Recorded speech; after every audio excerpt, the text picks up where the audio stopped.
better not have no plans tonight. Movie time and it's feeling right. You're looking for a love that lasts. You'll find it at Romancing the Podcast. Ooh, ooh, baby, you had me at hello. Ooh, I love you. I know. Ooh, ooh, baby, you're the wind beneath my wings. Ooh, ah, I'll have what she's having.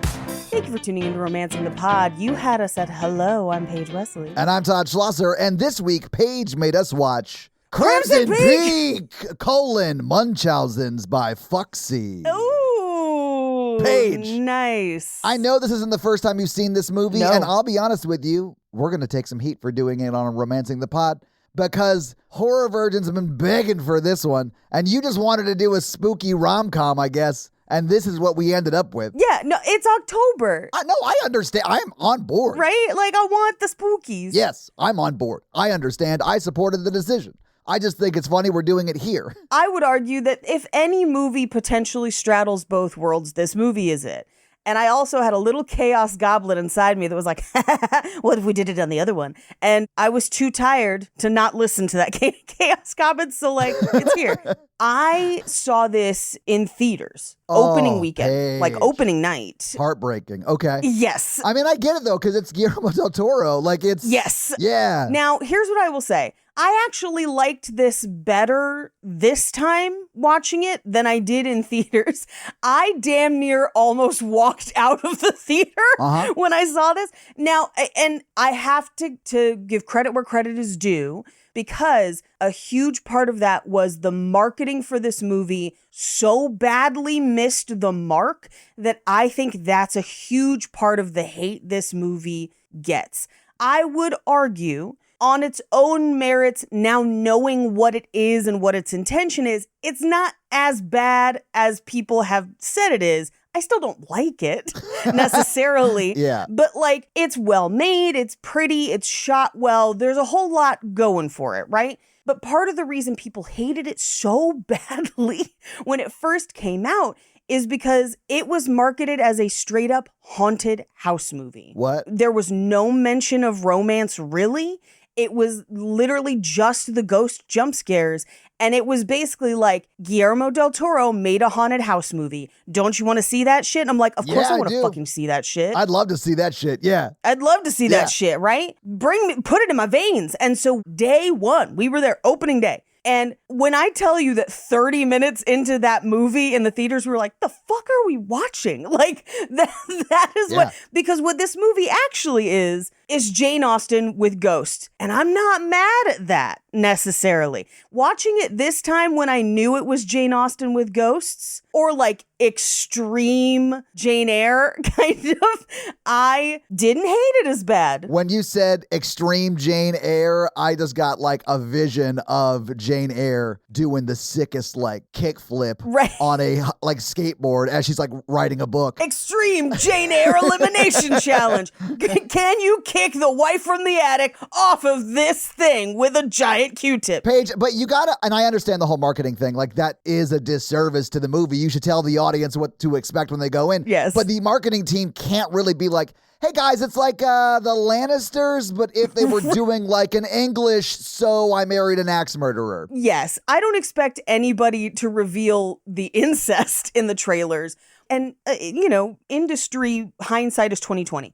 I feel like if you were marketing this movie today, like today, you'd market it as love story forward, but with spooky. And it would fucking crush, and people would fucking love it. As is? You think they would love it as is? No, Okay. there are definitely still problems with the movie, but I feel like that is more congruent with what the movie is.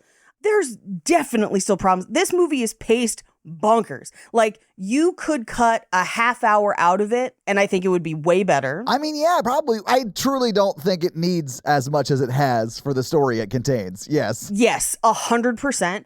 But visually, very interesting and cool. Of course it is. It's Guillermo del Toro. Like, he's so good. And like this, for all the reasons you love Guillermo del Toro's like movies, outside of like the story reasons, right? Like all of the way he shoots his movies and the way that even the gore and like the monsters and all that stuff look is so good and unique. The ghosts don't always hold up well. I feel like they had not quite figured out some of the texture visuals of like the red ones and like the ones that are a lot more corporeal than the ones that are kind of misty. I feel like the misty ones that are not quite fully formed, that are kind of walking herky-jerky in the hallways, those are way better. Those look great. But the ones where it's like coming out of the tub and stuff, it don't look good. It looks unfinished, frankly. Well, I mean, it's covered in clay, right? I guess that's why those look bad. Right. And it's a disservice to how good the rest of the movie looks. There is some wild, amazing color theory in this movie with yellow versus black and a whole bunch of stuff. Like, there is good, interesting shit in this movie. But the problem is, the story is one we've kind of known the whole time, or known throughout other media. The audience knows too much. So we know she's in danger the whole time. So we're just waiting for her to realize it. But it means that there's not much for us to discover within the movie except for the incest, which rubs a lot of people the wrong way. Specifically, siblings shouldn't be rubbing each other that way. Which is what they were doing, rubbing each other the wrong way as siblings, yes. And plus the bad marketing, right? I will then also include that a Charlie Hunnam hand is worth 2 Hiddlestons in your bush. I mean, yeah, she should be with Dr. Sir Arthur Conan the Barbarian Doyle. Yeah, exactly. He's a doctor who also is kind of a detective and saves her life. Like, yeah. Yes. You marry that guy. You marry that guy. And so, like, it has stuff going for it, but those are the issues. It drags really bad at points. And now, granted, once you've watched it once, so on a second viewing, once you know that the ghosts are benevolent and not malevolent, it's a very different movie and it's not scary at all because you know that they're there for her. Right. And like, trying to warn her. But they are always trying to warn her. There's at no point, Yes. like the first ghost warns her. It's always warning her, right? It's always benevolent. Yeah. And so once you have that layer, it's got spooky vibes, but it's also not scary. And so like, then it doesn't even function well as a horror movie. It more just functions as almost like an erotic thriller with not enough erotic in it because old times. I mean, yeah, it does take place in like 1901 or whatever. So it's like old times. So yeah, I mean, they do have sex in that one. They do, and the positioning on that sex scene reminds me of the one in the room, and it ruins it completely. Oh, I thought that that's because he wasn't having sex with her yet. They were just like taking his clothes off and then she got on top and inserted. Maybe. Honestly, she got on top and took her reward, Paige. Go for her. I felt so bad for her because she was like married to, I would say like a lot of people think this actor, Tom, is hot. He's too pointy for me, but sure. I get it. The man looks like a scarecrow, but I have heard women find him attractive and I support that. I don't care. I think my mom does, honestly, but she's also like a Cumberbatch lady, I think. Ooh, I get the Cumberbatch. I get it. I want someone with a name that like I could never pronounce correct in front of company. You know what I'm saying?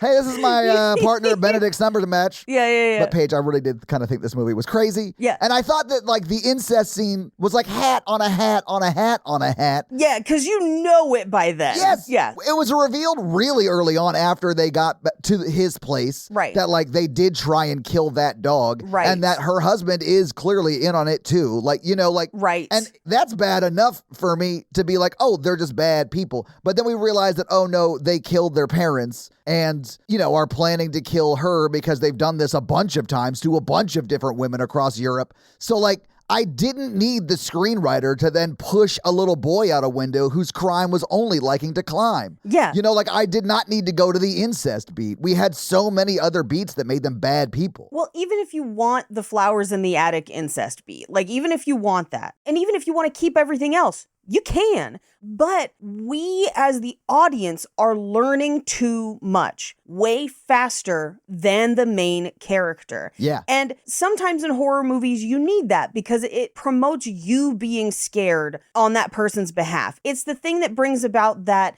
oh, don't go in there, like that kind of thing. Yeah. But in our case, in this movie, not only do we know that she shouldn't go in there, we know that she needs to run, and we know that somebody's already coming to save her, and we know all this stuff, and she's still just wandering around the house.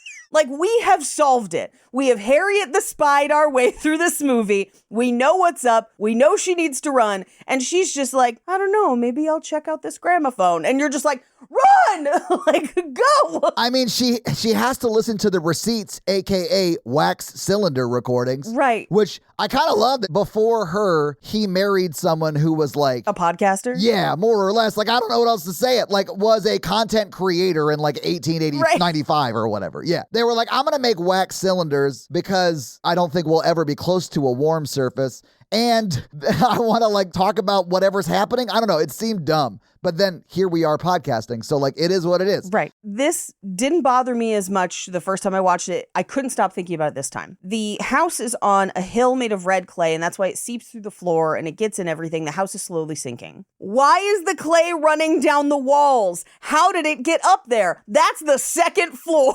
How dare you look for causality in this movie? Like, why? That is on you, honestly. Did you not know that in this universe, clay can climb? It can climb. Well, and I know they're like, it looks like the walls are bleeding. I get it. That should be the basement, though. Yes. That should be the basement that has already sunk into it. No, I 1000% agree, Paige. Second fucking floor. And she's just like running up the stairs and there's stuff running down the walls. And I'm like, what the fuck? In the kitchen. Every time we're in the kitchen, which we've established is on the first floor, not the basement, the ground floor. Anytime they're cooking, there's clay just traveling down the wall next to them. And I'm like, is it pushing up into the wall? Like, how? It drove me nuts the entire movie. Paige, this guy's a baguette or whatever, right? So, like, Right. he's got acres and acres, probably hundreds of acres of land. Right. Is all of that land on this clay pit or, like, whatever? Like, could they just build a house fucking somewhere else on their land? Like, what are they doing? Yes. Well, and okay. So, like, I think what they think they're saying about these people, like, I think the way that the writer thinks about it is that they don't have any money. So they've inherited this land and the house on it, but they basically have to make that work until they can find a way to harvest the clay to make money. That's why he's trying to make his machine and everything. But that means they're trapped there, right? Yeah, or you could just sell 10 acres of your 1,000 acres of property and build a new house.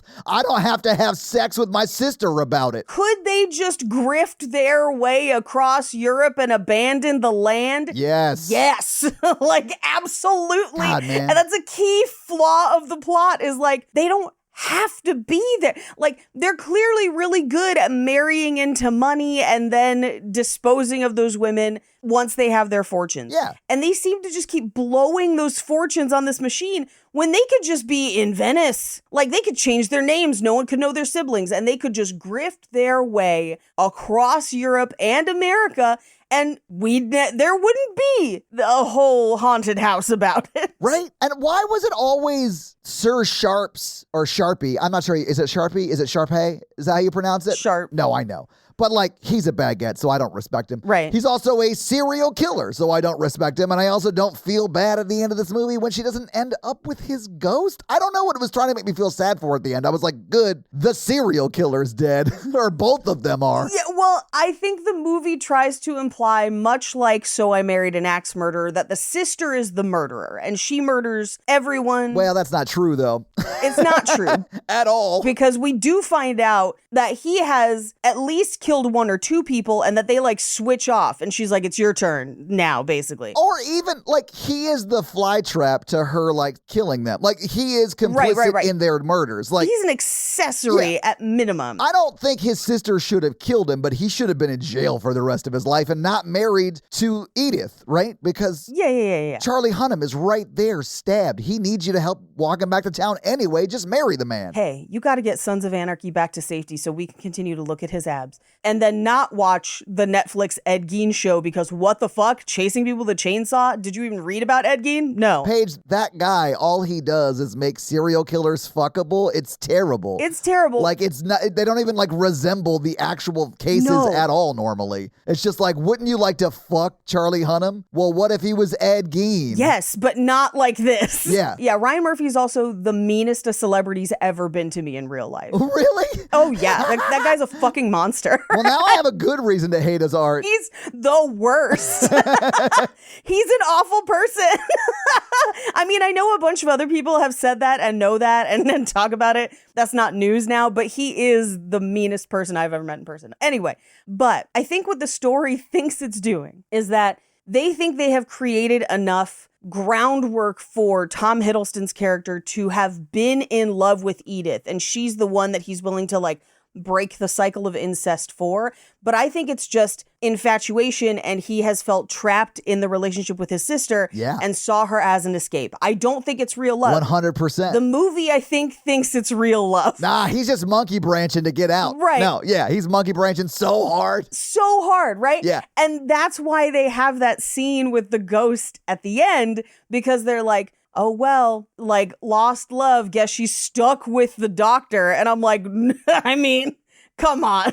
What are we doing here? It's Charlie Hunnam. She was an idiot for going. Like, honestly, I really blame all of this movie on her dad's lawyer, because he knew when her dad died that he had also hired this guy to investigate the dude that she marries a few days after this. It's a red flag. Yeah, if there's a scene I could add into this movie as opposed to cutting, because I would cut a lot, but if there's a scene I could add, it's Charlie Hunnam and that lawyer conspiring to hold the money up until Charlie Hunnam can get there. Well, I mean, I think that's why he goes immediately, because the letter has already been sent. Right. And so that takes a while in 1901 or whatever. And so as long as that letter doesn't get to her, she signed it and they send it back. Right. She's safe, right? The second she signs it. Well, not even the send it back. The second she signs it, she's dead. That's what I mean. Like the second they signed it and it's posted, not like they receive it, but like they get it in the post, you know, and then kill her, then that's it. No, I know. But like, they're not going to wait. They're going to just have her sign it, and then they're going to kill her no matter what, because they can post it without her. I know. No, I know. I was just like, if it was me, I definitely would wait until after we had mailed it. So then there's like a record of like, hey, it was stamped on this day. She wasn't dead until a week later. It is weird, but like, you know, plausible deniability, which is my favorite Jamiroquai song. But also nobody was investigating that hard except for Sherlock Holmes and Charlie Hunnam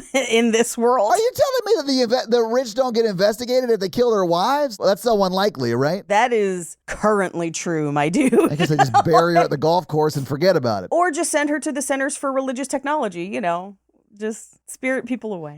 I mean, that's typically what happens. Paige, I do want to point this out because I cracked the code on why her novel sucks. I have thoughts, but go ahead. It's 1,000% because she wrote a ghost book and she herself does not understand what death is. Like, she's 24, and then when her dad gets murdered, she's why is his hand cold? Can he still come to his birthday party next week? No, ma'am, he cannot. I think that's a psychotic break is what is happening in that moment. But here's why I think her book might not be great, because she's listening to bad notes.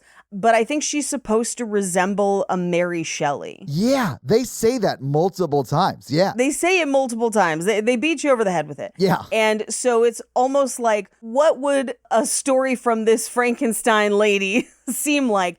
And I feel like they lean way too far into the love of it and not enough into the mystery of it. Because we sit through 30 minutes of just a real, like, middle of the season Bridgerton episode with no sex. AKA to Paige, the boring parts. Yeah. But I think you bring up a good point, because this movie has zero subtext. It's all just like text. Like every line is like, here's exactly what I'm feeling. Yes. You know, here's exactly what I want or whatever. I'm trying to remember the line they said while they were about to, right before they danced together. It was like, I've closed my eyes to things that make me uncomfortable, is what he says. Yes. And then she says something like, I don't want to close my eyes anymore. Yeah. And I was like, that's not what people would say in that situation. No. Like that, I mean, I can kind of justify his line a little bit, but not hers. Like her line feels like the screenwriter is giving himself the same kind of hand Jessica Chastain is giving Tom Hiddleston at the end of this movie. I feel like you can't even justify his line because it sounds like modern therapy speak. So like, I don't think any of those lines work. This movie relies a lot on pop culture tropes. An audience, modern day, watching this understands and knows. Like the brother and sister where the sister plays piano to distract people and the brother seduces somebody. That's Jane Austen. That's fucking True Blood, which was also out at the same time, where Bill and his maker are doing that same shit. There's so many stories of that even before they tell us something is wrong, watching this movie, you're like, oh, it's a grift. They're con artists. This is a Dirty Rotten Scoundrels or something that is going on. Dirty Rotten Siblings, maybe, Paige. Dirty Rotten Siblings. From 10 minutes in, you're like, they're going to try and kill her. So, like, Yeah. I mean, it's clear that one of them killed her dad, and I guess they play it like it's a twist that it was her, but I wasn't really surprised by that. I wasn't surprised. It could have been either of them, Yeah. and it would have had the same emotional weight, except that I don't think she would have ever been able to accept. There would have been no, air quotes, redemption arc for him at the end if he had killed her father. I also don't think there was any redemption arc for him at the end of this There movie. shouldn't be. Like, I think the movie wants to make you feel that way, but it fails to make it land. Yes. Because of the things we see him do and say on the screen during the movie. Yeah. Paige, but how upset would you be if you married a hot English baronet, traveled for weeks without him giving up the tree of life, only to find out he's a doll maker when you get to his house that looks like it just barely survived World War I, and it's not even World War I yet? Because honestly, Paige, I'd be like, jackpot. No, it's like terrible. It's the worst thing you could walk into. I'd have questions. But I would also say in 1901, there was, especially for women were often kept from a lot of unpleasant societal knowledge to their detriment, because it meant that they couldn't move through the world in an informed way. I feel like the things that knowledge would suggest might not occur to a woman in 1901. But a woman in 2025, I'm like, annulment. Like, immediately get me out of here. Yeah. Like, I am leaving. Paige, the second I walked into the house, unless I had been very prepared for it, I would have been like, hey, I'm moving back to my home Right. with my wealth. Right. Because this is insane. This isn't even a house. This is basically the 1901's version of what they'll call in the future glamping. Yes. This is a courtyard because there's no ceiling. Yes, it is an Italian courtyard. Yeah. It also snows in the very bottom basement. Right. Which is impossible because there are floors on the levels between them and the basement. Right. So, like, a lot of this is just them fucking around because they, like, thought it was a cool shot. And it is, but it also makes me laugh. It's like the G.I. Joe movies that have, like, just wickedly crazy causality for stuff. Right. This reminds me of that. Well, and here's the crazy thing, because for the basement, it's almost like it's not fully underground. It's got like windows up above. So you could, in theory, put snow through there, but then it would only pile up on the sides. That's not how they do it. It's No. like all the way through the basement. It's snowing over the clay pits. Right. Yeah, which is right above them. They're not windows that, like, Right. someone's throwing snow in through. Right. And like, I think in their mind, they're like, well, there's no roof and it snows onto the bottom floor. I was like, yes, but this is below the bottom floor. There's a floor in between them that it can't. Yeah, if you're in the basement, the floor above you is your ceiling, I guess is my point. Right. And that's like basic. I feel like I shouldn't have to say that, but this movie made me. Right. And I don't like it for that reason. Sure. I also hated that the person that they had killed most recently's name was Enola, and our main character's name was Edith. Like, they're close. Was he just like, oh, thank God, I can marry someone with an E first name so we won't have to get new decorative towels? Like, it just seemed weird that they had such a similar name. And so the Enola Gay was a Boeing B-29 Superfortress bomber. Well, not for like 50 more years, or 43 Yes. more years. Yes. And like, I realized that Enola was a name at the time Yes, because of like course. Enola Holmes is like a thing or whatever. Yeah. But I feel like the Enola Gay, it's such a historical fixture. I kind of like, you don't just name people Adolf unintentionally. I feel like maybe we retire Enola as well because it's just distracting, you know? Yeah. Also, naming things after the plane that like dropped the nukes, maybe not the best thing. Although Enola existed before that. That's what, don't name people Hitler, Yeah. you know? Yeah. Yeah. I kind of feel bad because it's like probably people's names, you know? It is what it is. If you had it before, I get it. But I think thematically, it's weird to ring the bell and then have nothing to do with it. Yes. Yeah, I know what you're saying. Yeah. Yes. You know, it's one thing in regular life if you have that name. It's another thing to name a character in a time outside of that time. Like, it's strange. Paige, one final question before we get in. Uh-huh. Were you also shocked that, like, after spending a majority of the movie at a mine, that when Edith coughs blood into a handkerchief that she then survived? Because that's not normally how that goes. I think she might be the only person to have coughed blood into a handkerchief at a mine movie and survive at the end. Right. I think this is the first time that's ever happened. Not only that, this is 1901, which means if you coughed blood into a handkerchief, you probably had cholera. And people like knew that. And so the fact that she wasn't immediately like, oh my God, I have cholera, call the doctor so that I don't infect y'all or whatever, like crazy. It is crazy that she's just like, weird, and then goes about her day. I got the red lung pop. I also was like, what if they had revealed it was just clay? That she's just like breathing it in through the air. That actually would be kind of funny if she was like, no, I was not poisoning you. And they're like, no, you've been breathing in too much colloidal clay or whatever. So it's like, it's turning you red. Anyway. Yeah. But Paige, perhaps we should just go through this bonkers movie scene by scene. Let's do it. We open with a creepy song and a logo, and we have our main character standing covered in red with a cut on her face in the snow. And this is adult Edith. Yeah. And we get a voiceover that says, ghosts are real, this much I know. Then we cut into the past with a coffin. And she basically says, I know because I was 10 years old. My mother died of black cholera. Black is the representation of death in this movie, specifically as a color. We'll cover it a bunch of other times. Well, and also black cholera is pretty bad, but she got lucky because it's pretty quick. Yeah. If she had gotten pink cholera, it's way worse because it's just dysentery, but you shit rainbows. So it's like, it takes a lot longer to kill you. I got blue cholera because I drank too much Gatorade one time, but like, I'm fine now. I have definitely gotten some Gatorade shits. That happens. Yeah, you can't drink too much of that. Yeah, Fruit Loops can also give it to you. But anyway, so it's a closed casket.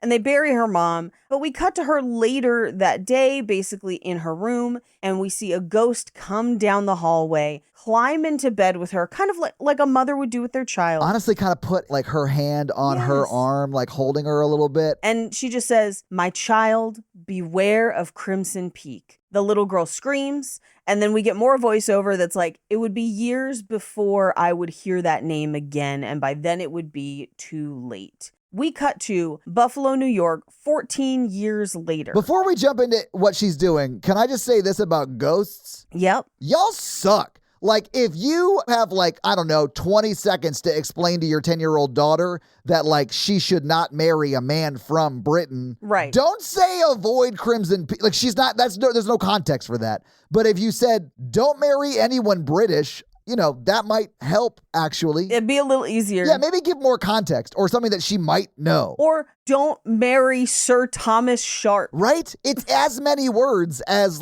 avoid Crimson Peak or whatever. Right. I also want to note, so it's 14 years later, meaning she is 24 years old, which at the time would make her almost a spinster. Gross. 24? 26 would have been, solid spinster territory. Now, granted, we are at the time in which this is changing. She's clearly writing. She's been to school. She can read. She's educated. She's not just in polite society. She is also within, I would say, academic society. Good for her. Or wants to be. She seems to be a little shut out of it because she meets with a publisher and they're like, well, it's a good story, but you write like a woman or whatever. Right. I just think it's hilarious that they're she's 24 and they're treating her like she's 19 or 18 of I don't know if she's ready to get married. And I'm like, she would have been married by this point. Yeah. And it's, when were you planning on marrying her off? 30? No, that's a modern thing. That's a today number. Also, he was rich though. Maybe he was just I don't care, man. Just do what you want. I mean, her dad does seem kind of great for the time, Her dad is great for the time. And I don't think because they are independently wealthy, it is established. Yes. I don't think he would marry her for wealth, which often at the time, if you were kind of trying to socially climb, you might marry someone for wealth. Yeah, he's not going to Gilded Age season 3 her. Right. He is basically find somebody you like, but at a certain point, societally, it would be unusual for her to be that old and not at least have prospects. Sure. Now, within that, I do think, because we meet literally in this very next scene, she's walking up to give her manuscript to somebody that her dad has kind of set up a meeting with.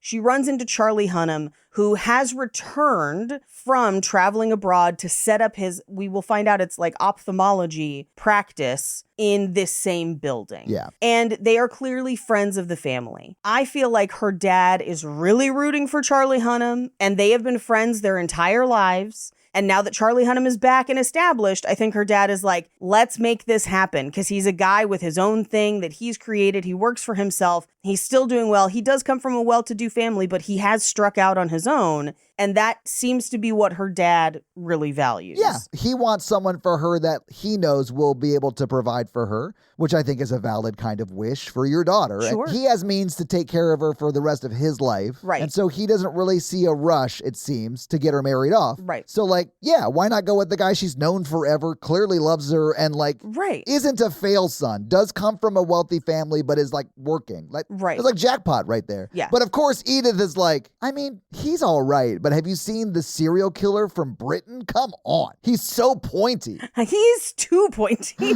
My girl, we're going to sit down and we're going to watch season 1 of Sons of Anarchy, and then we're going to reevaluate this situation, okay?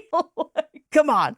But literally, as she and Alan, who's Charlie Hunnam, are reconnecting, his mother and sister, who are, the sister not so much. The sister is kind of a nothing character. She doesn't even really speak. Yeah, she has like one line. It's very short. Yeah. But the mother is really painted as someone who is purely a social climber, only cares about status, only cares about money, and doesn't particularly like Edith. Well, yeah. But Edith like really calls out, well, I'll say like Charlie's mom, Charlie Hunnam's mom, Right. lets it slip that the baronet or whatever, The baguette. the baritone or whatever is going to come and like whisk her daughter away for marriage. Right. Which means she would have died, mind you. That daughter would have died, yes. Yeah. So like you're welcome, mother-in-law, by the end of this movie that your daughter didn't die. But I don't think she likes Edith's character because she like sees the class system for what it is and like comes from society but doesn't value it very much. I mean, she even says like, what even is a baronet? And then, or someone says that, and then she says a man that feeds off the land that others work for him. Yes. A parasite with the title. And I was like, man, I love that.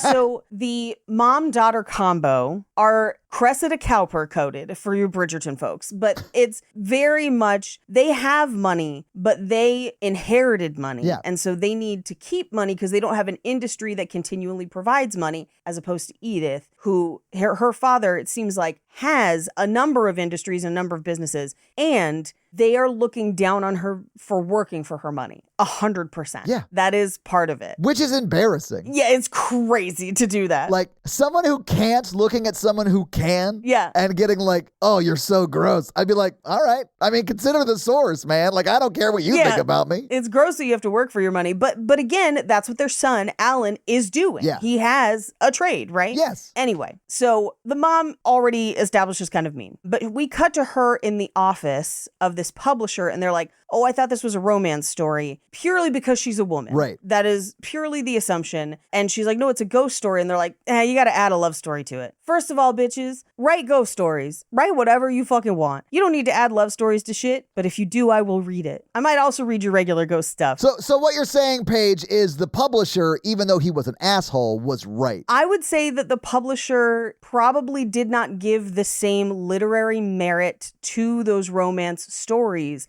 And that's the deal he was willing to make with a woman, and was not willing to invest the same amount into a ghost story written by a woman that he would written by a man. I 100% agree. If Edgar Allan Poe wrote that, he'd be all over it. But this isn't Baltimore. Come on. Yeah. Now, I will say, and again, I've been very open about this many times on the podcast, the modern legitimizing of romance as a genre is wonderful for so many reasons, but not the least of which being it has legitimized authors who are women, non-binary, everything, trans, everything in between that would not have legitimized them in the prior industry. It has given them an avenue to get established as authors in a thing that will sell, so they can prove that they have sellability to then write whatever they want. Yeah, I agree. Although if people weren't paying attention, like Jane Austen sold a bunch of books, guys, like she's done great. Although often pretended to be a man at points to get those books sold. Same with the Bronte sisters. Like, yeah, I'm not surprised by that at all. Yeah. This was a thing. Yeah,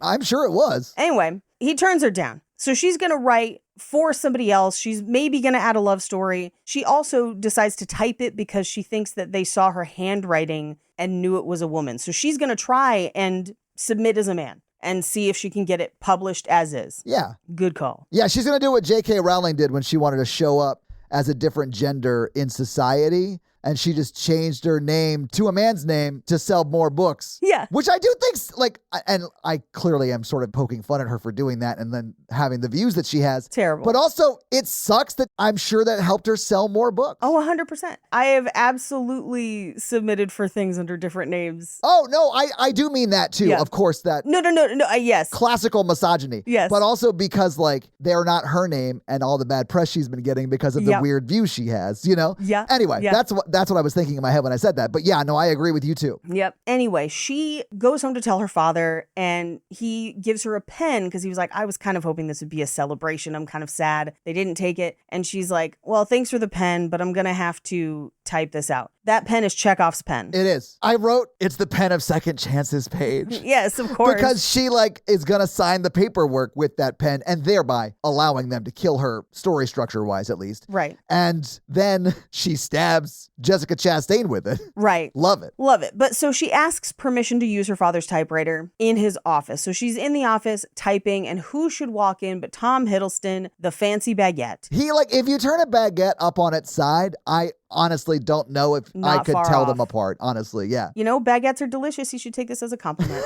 But he picks up one page of her story and is like, ghosts and they're a metaphor for death. I think it's brilliant. And I'm like, you can't get that from one page. Paige, Like, he's a murderer who is very good at getting people to like him. You know what I'm saying? Yes. He is a full-on sociopath manipulating his next villain. He is not saying anything truthful to her until he's on the stairs, quote, breaking her heart. No, but within the story, and we don't see him do this, it is possible that he had researched her and found out what her book was about. Given that I don't think she has shown the manuscript to many people, I think it would be very difficult for him to do so. So while he might know that she is the only daughter of this widower who has a ton of money and she has no other living relatives and therefore she's a prime target, I don't think he would have actually known what the book was about. So he might have had to lie differently. But instead, in the movie, he just picks up one sheet of paper and he's like, ghosts, metaphor for death, brilliant. Which is hilarious to me because there's no way that would be on one page. No, it's like reading one page of a book and surmising all of it. Right. And they say it's a novel. It's not a novella. It's not a short story. It's a novel. That bitch is a novel. Like, that is a long-ass book. It's 50,000 words minimum. Even if you read the whole page. 300, give or take. At most. That's all he read on that page. And again, depending on your typeface or whatever, there might be more than 300 words on that page. But like in the moment, the thing he could have like scanned, probably 300 words total. Yeah, and he read 8 of them. Anyway, we cut to the meeting where he is pitching her father and what seems like a board of directors for like a venture capitalist firm or what would become a venture capitalist firm to give him funding for his clay mining machine. And she like pops in to watch the meeting and seemingly because she's kind of already got a crush on him.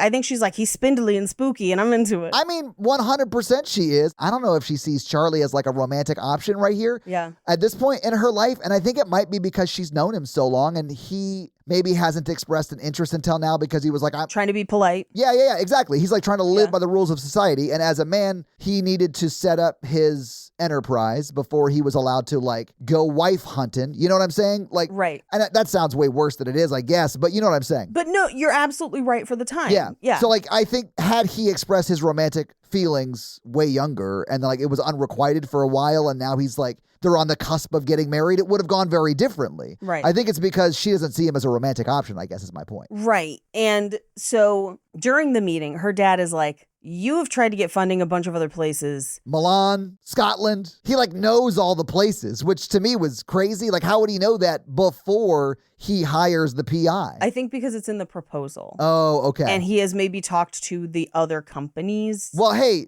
Tom Hiddleston, just really quick. Just come over here really quick. Let me give you a little presentation tip. Maybe don't talk about the 3 other companies that turned down funding your thing during the presentation to get more funding. What are you doing, you moron? Okay, I think it could also be back channeling. In 1901, how do you back channel in 1901? Because I think Tom Hiddleston queried a bunch of venture capitalists to try and get meetings from them. And like when he's in their area, he does, right? But these are air quotes titans of industry, Yeah. which means that they probably have connections with people overseas or people in different cities, people doing other industrial things that might play into their business in some way. And it would not be weird, I think, for them to be like, hey, this guy asked me for a meeting. Have you talked to this guy? I mean, maybe, but you'd have to have a lot of time, I guess is my point. Because it's way more than a phone call. Well, telegrams. Although, yeah, they did. I was going to say that. So they could wire each other, but it would be a really slow conversation. Right. Hey, shady dude asking for money. Stop. Do you know who him? this guy? Stop. Why use many word when few word do? Stop. Yep. The passion, the tension, the action. Danielle L. Jensen's Saga of the Unfated duology is complete. I know you were waiting for it. And it's ready to be your next great fantasy romance binge. You know I would not steer you wrong when it comes to romantasy books, so you should read Saga of the Unfated. It's a Norse-inspired fantasy romance duology from the best-selling author of the Bridge Kingdom series. Book 1 is A Fate Inked in Blood, perfect for spooky season. You'll fall in love with Freya, who is a shield maiden with a secret gift and a forbidden love for Bjorn.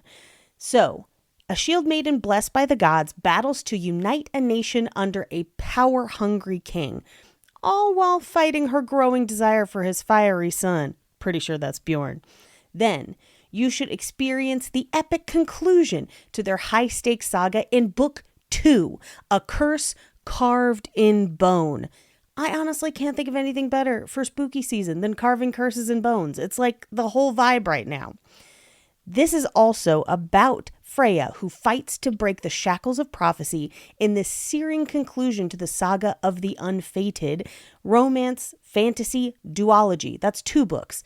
2 books. You don't even have to wait for a third. 2. 1, 2, done. USA Today calls it captivating and sexy, with a fierce heroine and a smoldering hero.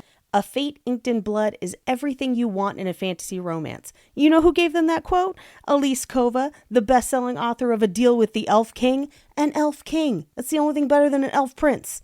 A Fate Inked in Blood and A Curse Carved in Bone are available now, everywhere books are sold. Take Two Todd in the house. Babbel ad for September 18th. Got any fun trips coming up? One thing you probably have not put on your packing list? Learning the language. But with Babbel, you can start talking in just a few weeks. Start speaking in a new language with confidence thanks to Babbel's conversation-based technique that teaches you useful words and phrases you actually use in the real world. I could order in French at an actual French bistro, thereby justifying my pretentious fleur-de-lis back tattoo. Babbel is handcrafted by over 200 language experts, lessons are voiced by real native speakers, and it's built with science-backed tools like spaced repetition and interactive features to fit any learning style. Babbel's tips and tools are approachable and accessible. It's like having a private tutor in your pocket. Thanks to Babbel, wait. All right, take 2. I really hope I don't upload the unedited ad like last time. With Babbel, I'm learning Spanish, and I use the engaging dialogue right away with speech recognition to check my pronunciation. I also like the personalized review to lock it in long term. Staying motivated to learn a new language is easy with real-time feedback, progress trackers, and handy visualizations in only 10 to 15 minutes a day on Babbel's mobile app or website.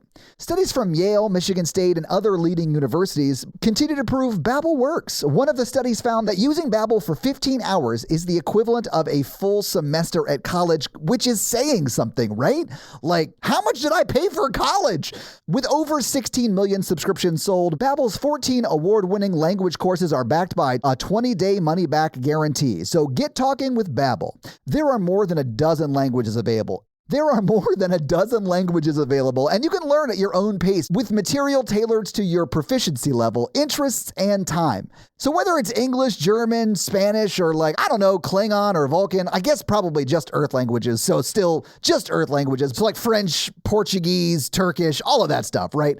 All of those languages. I use it, and you should too. And listen, I want you to learn another language because it's like a whole workout for the mouth and brain, guys. So I'm teaming up with Babbel to gift you a 55% off subscription, but only for our listeners at babbel.com/romancingthepod. Get up to 55% off at babbel.com/romancingthepod, spelled BABBEL.com/romancingthepod. Babbel.com/romancingthepod. Rules and restrictions may apply. Like, Klingon and Vulcan probably are not an option. Anyway, he also then tells him, he's like, you inherited your wealth. We are all blue collar men who built our industries on effort, not privilege. Basically, none of us were born into this. We have built our industries, and that's why we are here.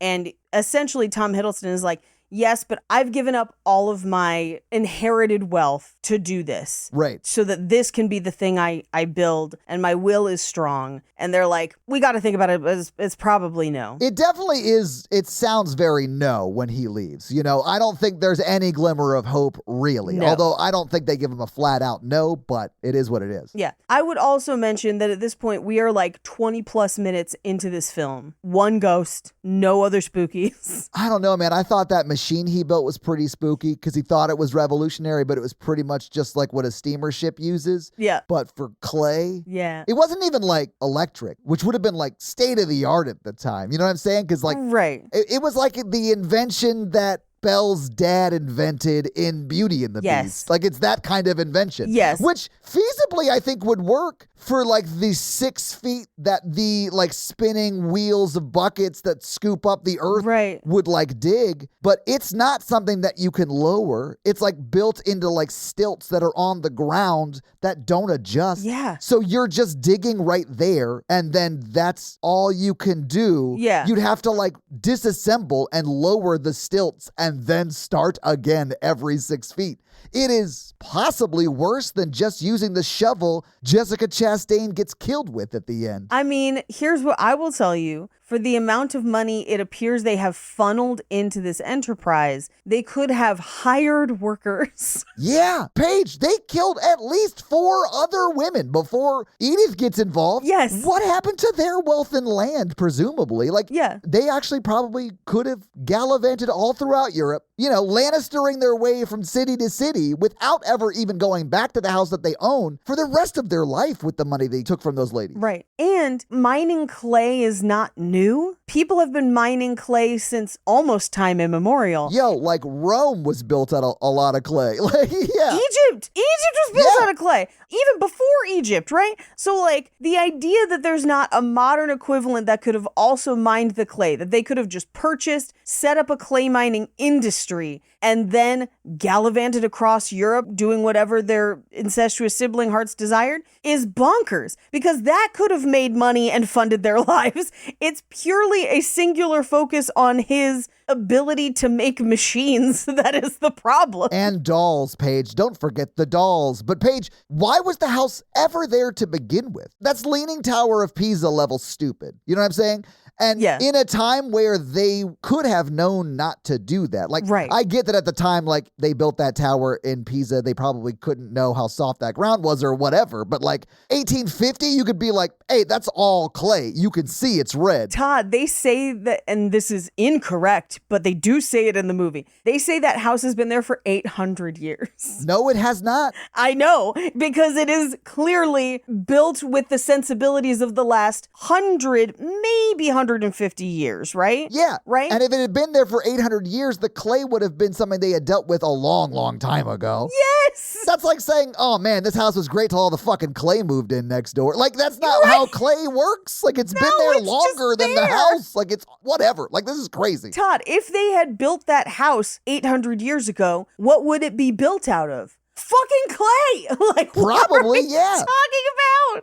This movie? Yeah. No notes. Or it would be like a castle, basically. But it's not. It's like a creepy old Victorian house. A castle would have sunk way before this big, arguably wood house. Yes, because it would have been heavier. Yes, it would have been way heavier. Maybe that's what happened to the original house, and then they built this on top of the ruins that were the castle that were on the clay land. This is so dumb. It's such a weird plot point, and I know we're sticking on it, but like, it is inexcusable. It's so confusing. Like, that is not the way any of this would happen. No, and the clay is kind of an important plot point, but once you get to the end and realize how much it influences the plot, it's not really. Like, you didn't need it. You could cut that clay part completely out of the movie and the rest of the movie still stands, because you could have just been like, he's getting a thing for this invention. He doesn't care about that invention. It is bullshit. This is a ploy for him to get to the daughter, to get the money, Yes, so that they can just keep funding their life in this crazy, decrepit house. Now, what I would say would probably be a good choice if you went that route was to have the house actually be very nice, but full of ghosts. Paige, if quicksand in real life was red, it would have been built on quicksand. They just wanted to do a thing that was like creepy because it looks like blood. You know what I'm saying? Like, Right. the clay part doesn't matter at all. It doesn't matter at all, and they spend so much time on it in the movie. Yeah, but yet didn't think at all what someone would do if they had a house that was slowly sinking into clay, which is, I don't know, survey a part of your huge land holdings that don't contain clay and build a house there and then move there. Well, and I don't think the movie understands, because like they do have land. Yes. Because we establish that the nearest neighbor is acres, potentially miles away. 4 hours by foot from town. The implication being they own a substantial part of that land. But then the movie acts like the only thing they have left is the house. Like modern day, as opposed to like back then. Because like modern day, you don't really own that much land. You might have the house and whatever it's sitting on. But like in this one, there's a forest around. There's like a whole bunch of other places that you could have built something, farmed something, any number of things that the movie is just not addressing at all. And I do understand that. Absolutely. The red clay is meant to be a metaphor for the dark secrets of their family coming to light and swallowing them whole, and the unraveling of their criminal empire. But even then, dumb. Like there are other ways you could have done that. Yeah. Anyway, we cut to that night where her dad and Charlie Hunnam are going to a party at Charlie Hunnam's mom's house. Which means Charlie Hunnam probably lives there or like close by or whatever. And so he's going there because he wants to like be around her, right? He wants her to go. Yes. I think it's established that we've got like an Anthony Bridgerton situation or like a Benedict Bridgerton where they have their own apartment or something that's not at the family house, but they are still often at the family house. Yeah, sure. Yeah. But so they're trying to get her to go, and she's like, I'm not really feeling it. So they're like, well, all right, we'll tell you how it was. Like, see ya. Yeah. So they leave, and literally no sooner have they left that she's upstairs reading, and a ghost basically like orbs like Terminator 2's through the door to be like, beware of Crimson Peak again, just as the baguette, Thomas Sharp, because of the points, shows up to talk to her and is like, I waited till your father left. And I'm like, red flag. Yeah. Clay-colored flag number 1. And this is how privileged, like, rich royalty was at the time, that they could be like, hey, I was lurking in the bush until your dad left, and then I came over. And he just met her. Like, he does not know her. Like, they're not both 17. You know what I'm saying? Right. Like, that's a huge red flag. And she's just like, you know what? I told Charlie Hunnam to fuck off when he asked me to go to the party, but you're creepy and weird. Let's do this. Mistake. But she also has just seen a ghost. And so I think she's like, I want to get out of this fucking house. 100%. Because he's like, why would you want to stay here all alone? Yeah, I do think she leaves because the implication. Yeah, 100%. So she goes to the party. She dresses up. Her dress is gorgeous. Love the costumes in this movie. I don't think I'm the right person to talk about the costumes because I think they all look like they were wearing like cinched body bags that were very colorful. I mean, for a large section of this movie, she's dressed like a tamale, and I don't know how else to describe it. But like, I understand that I am also wrong about fashion, and I'm comfortable just in my wrongness. Okay, like. Okay, wait. I think I just realized what you meant when you were referring to the tamale, and I think you are referring to the dress that she wears. Like once she lives in the house at like. Yeah, when they dress her like a tamale, Paige. Yeah. But her dress, it's a very tight pleated crepe that looks like a corn husk. Yeah. It looks like she looks like a tamale. I don't know what else to say. And I realize, guys, you don't have to email the show. Like, I know I'm wrong. She looks beautiful or whatever you're supposed to say. but it's very tamale adjacent, which I was like, wow, that's definitely appropriation. It's very period accurate, I would say. I am sure it's period accurate. She's 24, Paige. Yeah. But I had never thought about how much that dress looks like corn husks. And you know what? Sound off in the Spotify comments. Does she look like a tamale through half of this movie to you guys, or is it just me? because she wears that one dress for a long time. Paige, I wrote the joke and I was shocked at how well it was going to play. You know what I'm saying? I was like, wow, she's Right. really giving real estate to this tamale dress. Right. What flavor tamale do you think? Haunted? Sure. Yeah. All right. Ghost peppers. Got it. By the way, I just read that I'm pronouncing the designer's name wrong. It's actually tamale is how you pronounce the designer's name of that dress. It's her grandmother's recipe. Oh, that's how you know it's good. Honestly, like the best tamales I've ever had are at a like street vendor. Yeah. And they look like that. That's why that joke exists. But they do. Like, you're not wrong. Yes. If you live in Los Angeles, you know that the best tamales are parking lot tamales, Yeah. where you're just like walking back out to your car and someone approaches you with a shopping cart and is like, tamales, and then they take whatever cash you have and hand you a bag of tamales, and they're always delicious. Yeah. And then you're like, oh my God, is that Mia Wasikowska or Wasikowska? or whatever, however you say her last name? You realize it's Tom Hiddleston. He's just selling Edith dolls. Oh my God. Here's the thing. People who haven't seen this movie or haven't seen it in a long time are going to be like, the fuck are they talking about? But like, people are going to go back and watch this movie and be like, oh my fucking, the tamale dress. Like, I hope they do. Guys, I want screenshots of you guys going back and checking for the tamale dress, like on socials. I want it. I want to see who went back. And honestly, I want to know if I'm wrong. Tell me if I'm wrong or not. I could take it. I'm wrong about everything else. it looks like corn husks. You're not wrong. Like, that dress has very tamale vibes. And it's only because you and I have literally watched this movie within 24 hours that we're Yes. just like, oh my God, tamales. Yeah. And if you haven't seen this in years, you're probably like, what the fuck dress are they talking about? But I promise you, if you go watch it again, you'll get hungry. And I'm not saying she doesn't look great. Of course she does. But she also looks delicious. Yeah, of course. Like, you want to peel that dress off her before you eat it so people know that you know how to eat a tamale. Honestly, like during the one sex scene we get with the guy who's also sleeping with his sister, he was peeling that corn husk. You know what I'm saying? He was peeling it. Right before he ate it. One time I had pineapple tamales. What was his name, Paige? What was his name? I don't know, but he was very well seasoned. Anyway, she's here at the ball. Her dress is cool, but Charlie Hunnam's mom is like, oh, so I guess you did decide to come. I'll make sure you know your place. I was just like, oh my God, evil stepmother. Yeah. She's talking this way to a woman that literally saves her daughter's life. Although it hasn't happened yet, but like... And is probably going to marry her son. Yes, but I'll say in this moment, the actress or the mom that's in the scene is like, this guy is here to marry my daughter. Like, we brought him Yes. here more or less to marry my daughter. Yes. And you are like really being a terrible effing neighbor right now, which I kind of get. Right. But because she doesn't know like what's really happening. And honestly, we don't really either, but we know he's a bad dude. Right.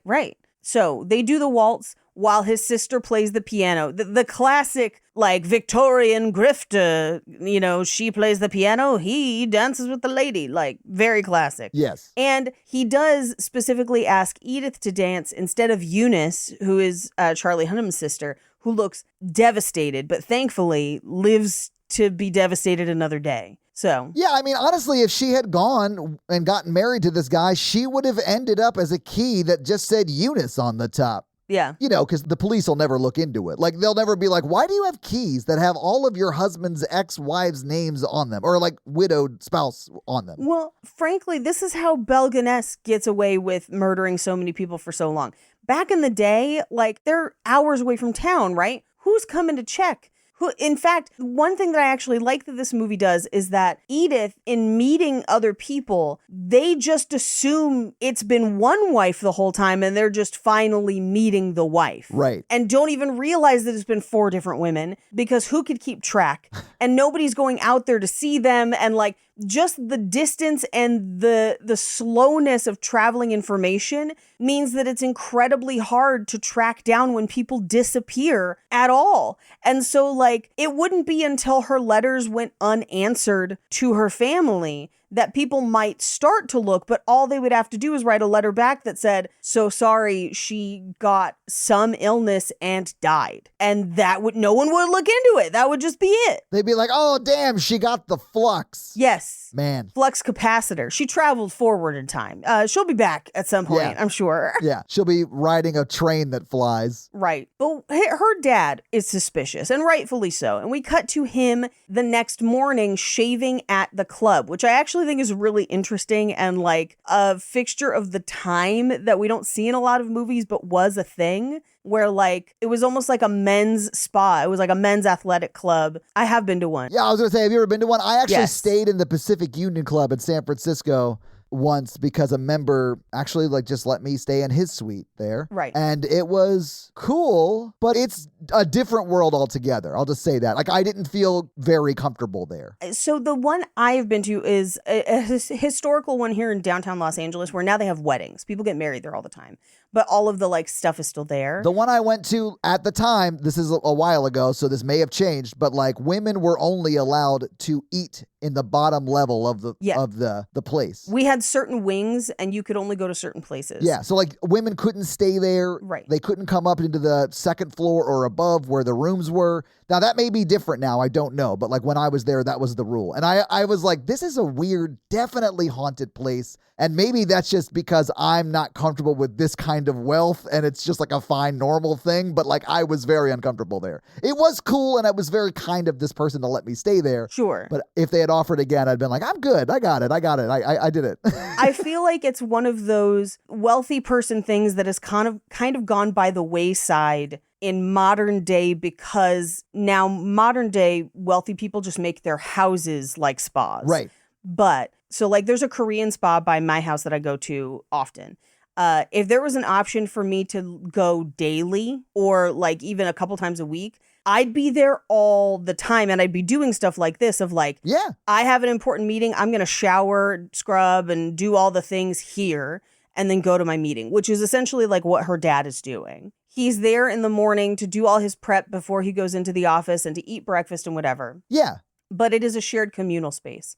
And he says in the scene to this guy, because this is where he meets the detective, and he's like, hey, please look into these people. There's something not right, and I don't know what it is, but he's getting close to my daughter, and I need to fucking know. Yeah. We cut to Edith goes to visit Charlie Hunnam in his ophthalmology office, and he's showing her ghost photography and like a whole bunch of cool stuff that he's like found from his travels. And she's like, I didn't know you were into this stuff. He's like, I am. I'm so excited to share it with you, essentially.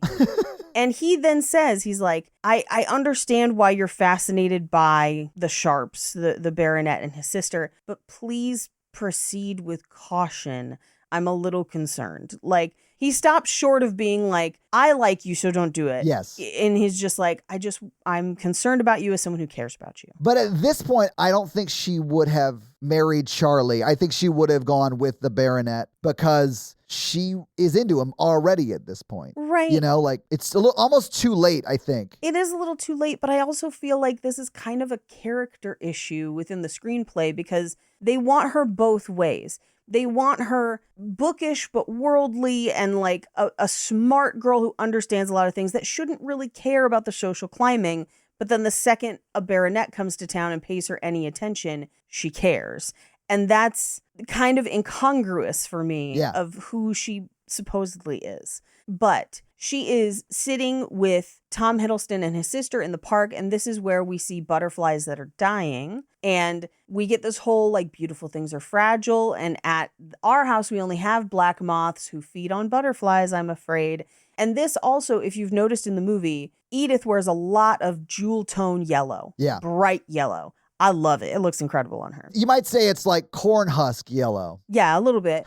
Jessica Chastain is always wearing dark colors and jewel tones and a lot of black, which is unusual for a woman of her age and social stature because those would be mourning colors. Well, she did kill her parents. So like... She did kill her parents. Yeah. But nobody knows that yet, remember? True. But she knows that. She knows that. Yeah. But the butterflies and the black moths will come back once we get back to the house. Of course. Now, we then get a conversation between her and Tom Hiddleston, basically being like, he's like, I want the ring so I can ask her to marry me. And she's like, okay, but I want it back. And he's like, aside from the house, this is the last thing we have to sell. And he's like, we're buying something with it. Yeah. Basically telling us, the audience, in this moment, this marriage is a scam. He doesn't love her. They are poor, and they are doing this to go after her wealth. So, like, they've revealed half the movie to us, essentially. Well, and that they're both true villains. Like, Yes. there's no redemption arc that makes me feel bad about him dying from this moment on. Right. And we're 20, maybe 30, 35 minutes into the movie. Right. And then they double down because we cut to her dad's house where they're hosting everyone for dinner, including the Sharps. And the guy, the private detective, comes in and is like, I've got bad news. Here's some information. Yeah. And he's like, okay, get my daughter. And he basically has Edith handle the guests while he talks to the Sharps privately. And he's like, your time is up. Don't fucking talk to my daughter. I know what you're up to. And I will write you a check to go the fuck away. Yeah. And they take the check, or rather the sister takes the check and is like, all right, we'll leave tomorrow. And he's like, but you got to break up with her. You got to break her heart is what he says. You got to break her heart. Yeah. So during the dinner party, he basically is like, we're leaving tomorrow. And she's like, what? No. And he's like, by the way, your book sucks. Like, this fucking... The only time he's honest in this whole movie, and the movie wants me to like him for it. Yes. Anyway, we cut to the dad the next morning at the club, and he wants ham and eggs, and honestly, it sounds delicious. But somebody walks in and bashes his head on the sink. Frankly, he's a big dude. And I know that Jessica Chastain has what I will call like homicidal rage on her side, I guess. But I don't know that she physically has the strength to do this. Not if he was fighting back at all. At all, right? Yeah. But we cut to, and this is the first time we see the tamale dress. Or I guess she was wearing it the night before. She wears it to the dinner the night before, yeah. Yeah. But I think she sleeps in it too. It was a rough night for her. Rough night. Yeah. She sleeps with it and her manuscript. They deliver her a letter, and it's from him, and he's like, by the time you read this, I'll be gone, but just so you know, your dad told me to break your heart. I didn't actually mean any of it. So she just puts on a coat, same dress, goes after him. Because he's a master manipulator and she is Yes. his plaything. Yeah. Yep. It's gross. And he has already checked out, but he stayed, and he's like, my sister already went back. We'll meet up with her there. He stayed lurking in a bush waiting for her to show up. He was going to be in a bush for 5 to 6 days, just hoping she'd like read the letter and come running. Yeah. But so he's like, I'm so sorry. They kiss. And as she walks in to her house with him in tow, I believe intending to confront her father about it. Yeah. She finds out that her father is dead. They have to go claim the body. Charlie Hunnam is like, I was his physician. Can I look? And they're like, we don't give a shit. They have her look at it. That's the lawyer who says that, by the way. The worst lawyer in the world. Not a great lawyer. She confirms, but she's also like having trouble processing that her dad is dead. She's not in a good place. And Tom Hiddleston immediately takes advantage of it. Charlie Hunnam is like, something's up. And he examines the wound for a bit. Essentially, he's about to like, first 48. Yeah. This crime. But he was looking at the dad's head and he was like, I don't think he could have done this by like slipping and falling, which is kind of where the gray area is in between. Right. Is this a murder or just an accident? Right. Because, the floor was wet. I mean, I actually thought it was funny that like when you see his body on the ground and the blood sort of spilling out, it's like right next to a drain. And I was like, oh man, the janitor's going to be so thankful for that. Right.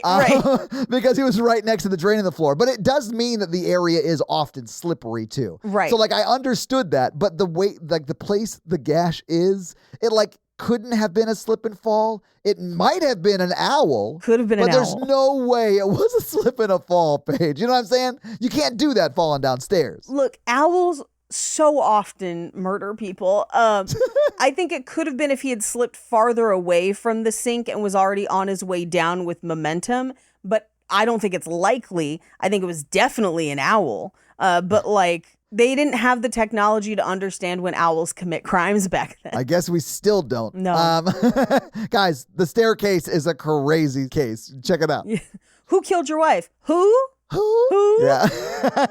No, not your first wife. The second wife you killed. Who? Allegedly. Exactly. Who? Exactly. Anyway, they bury her dad. She has the ring. And then we cut to her arriving at Allerdale Hall in Cumberland, England. Now, It is also heavily implied, and she confirms it in a couple scenes, that they have been traveling for probably 2+ weeks to get there. Yeah. And not consummated the relationship out of respect for her grief, which means they got married like next day after her dad died. Yeah, because she's their plaything. Like, there's no moment in this where she is not the Sharps' victim. Right. And she has no other living relatives. And so there's no one else to step in and be like, oh, wait a second.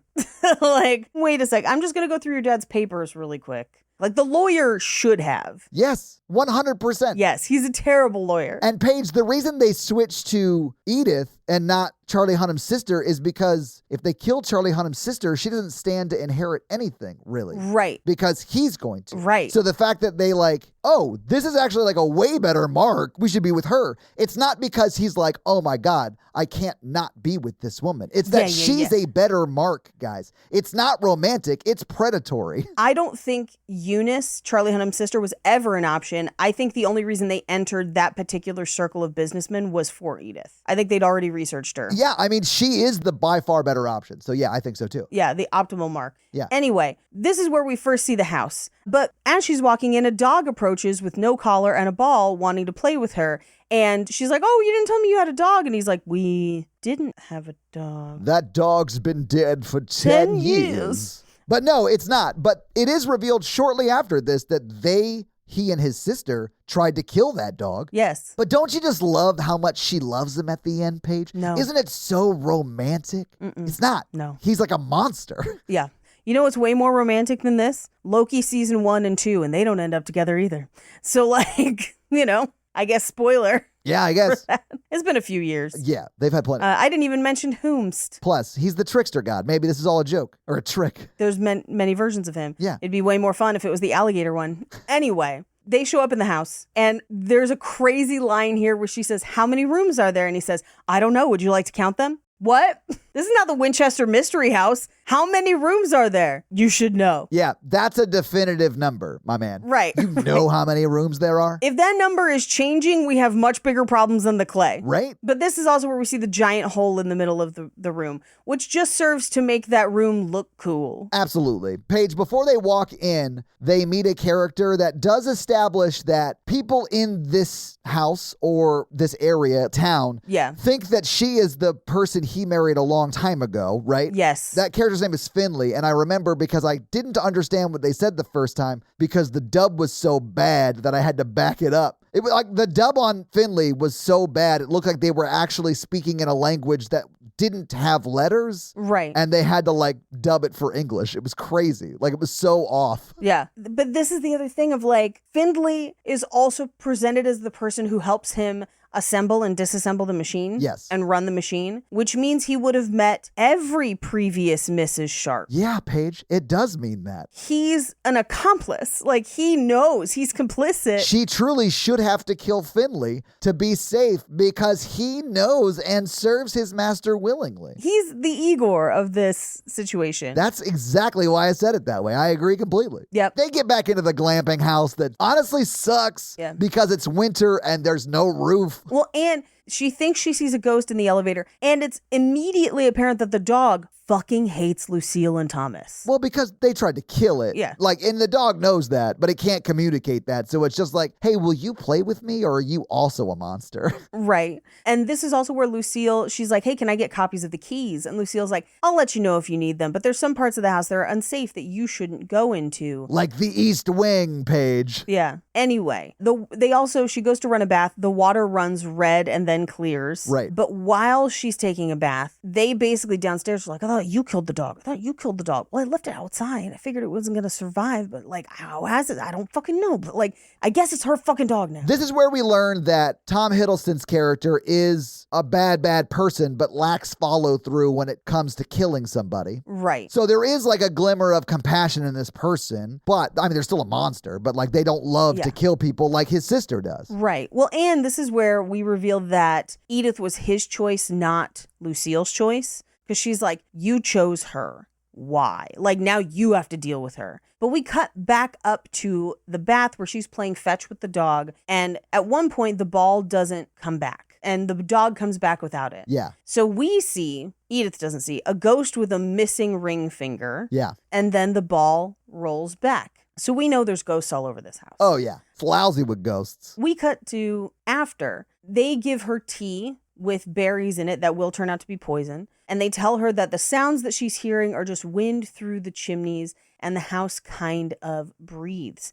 But as this is happening, Tom Hiddleston's character, is sitting next to her on the couch and they're like cozy. He's actually kind of putting the moves on. Yeah. And Lucille is watching and interrupts them. Yeah, she cock blocks him a lot because, you know, that's her boyfriend. Right. Brother friend. Is it brother friend? I don't know. I don't know the terminology, guys. House of Wax.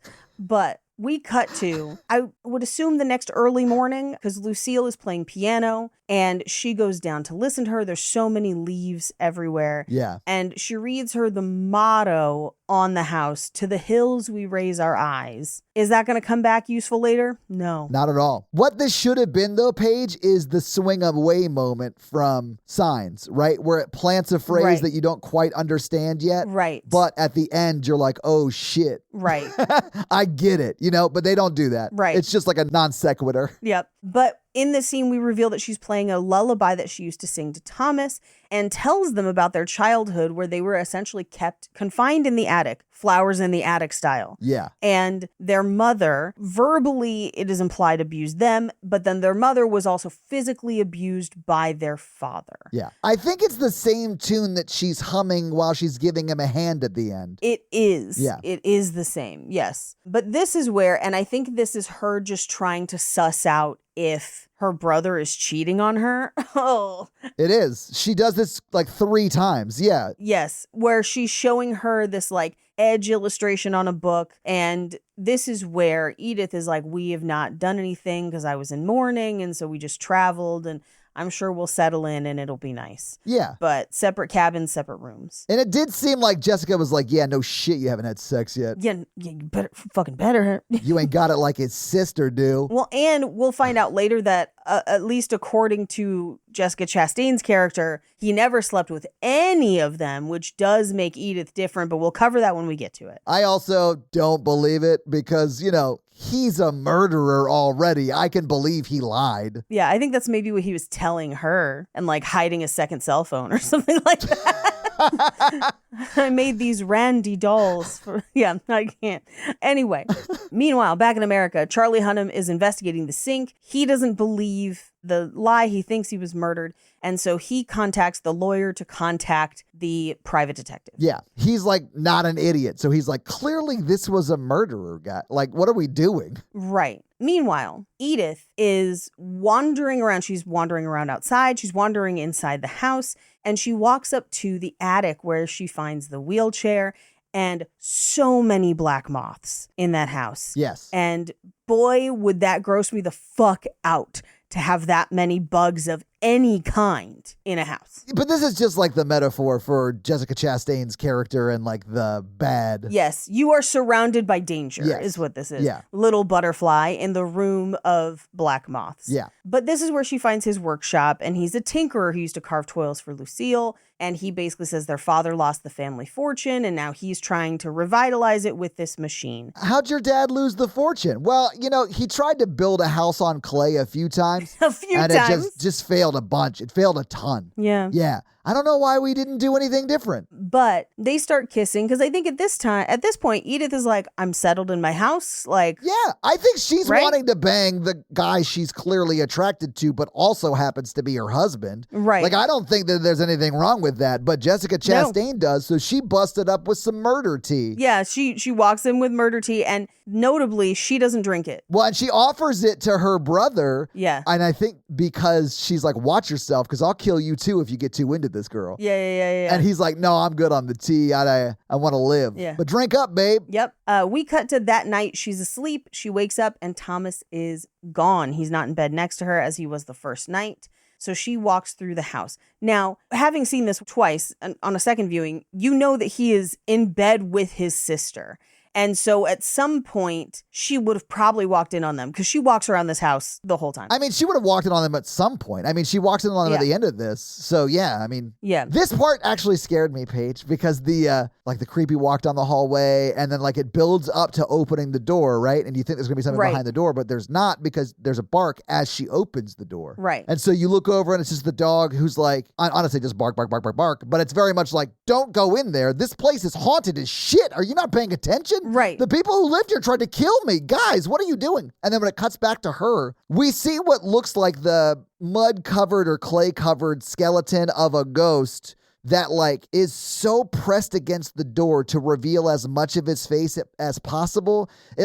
It seems like the ghost was like only gonna get SAG insurance if it got so much screen time in this movie. So it was like really forcing its face into the shot. But it still scared the shit out of me because it was like right on the transfer back to her. And because the door was already opened, it's just like right there. It scared me. It really did get me. I see this one looks really cartoony to me. I don't think it looks amazing.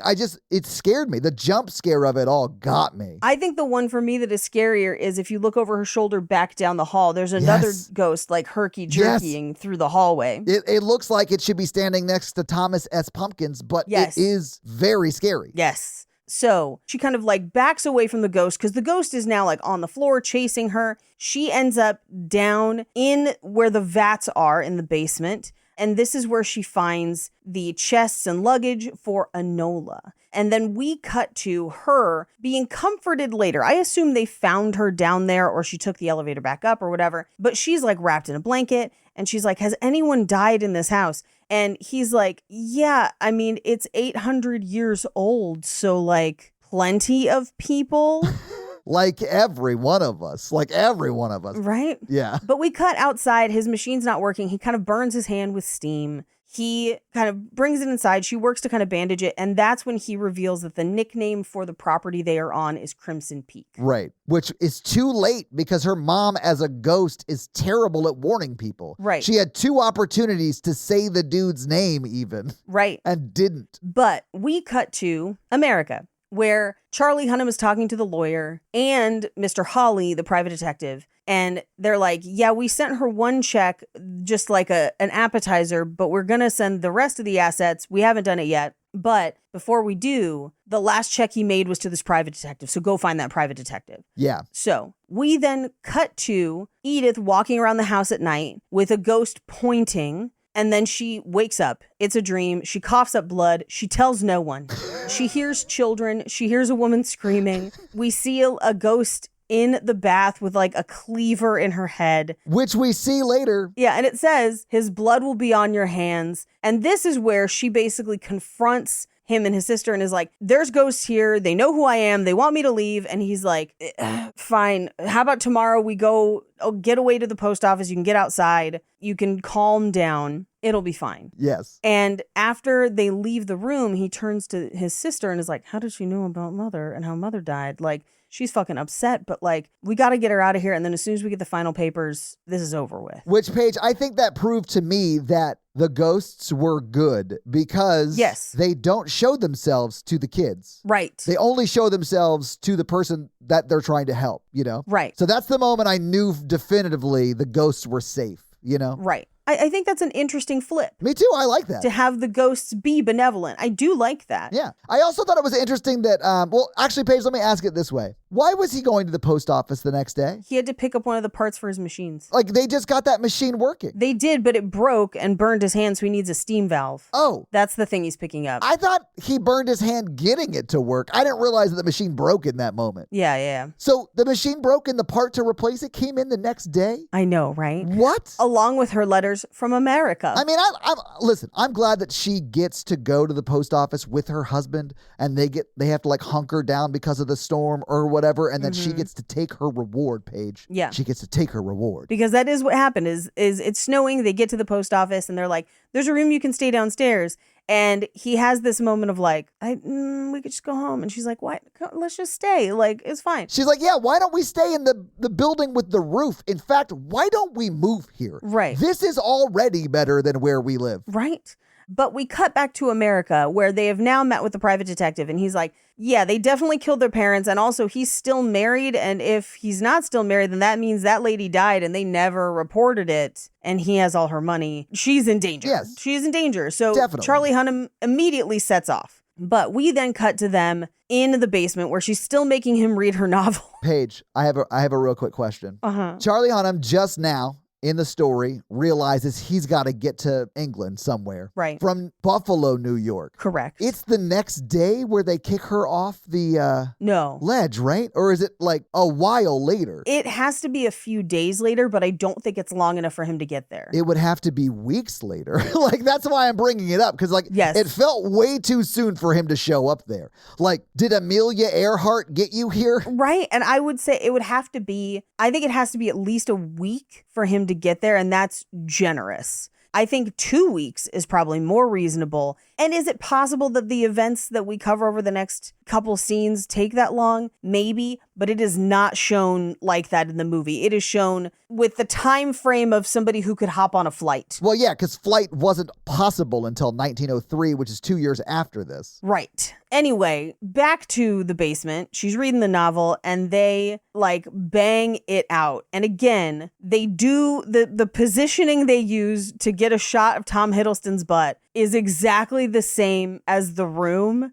And I can't unsee it. And it's just it wrecks my head. It looks too much like it. Well, because from that angle, the only thing he could penetrate is her belly button. Yeah. Yeah. Yeah. That's why I was like, oh, they're just like struggling with his clothes to get them off of him, and then she gets on top. Maybe, but either way, it still looks like The Room where it is, I've not seen The Room, so this is my version of that. Yeah. And it still does look kind of awkward. But honestly, I was like glad that she was able to get what in this moment she wanted, even though essentially it is like she's sleeping with her husband / future murderer. Right. Well, and they get back to the house and immediately Lucille is like, where the fuck were you? And he's like, oh, we got snowed in. We stayed the night at the depot. And I think she is like, y'all fucked. Like, I can smell it on you. Like, I know it. She was like, you got Snowden? That's what all the letters were.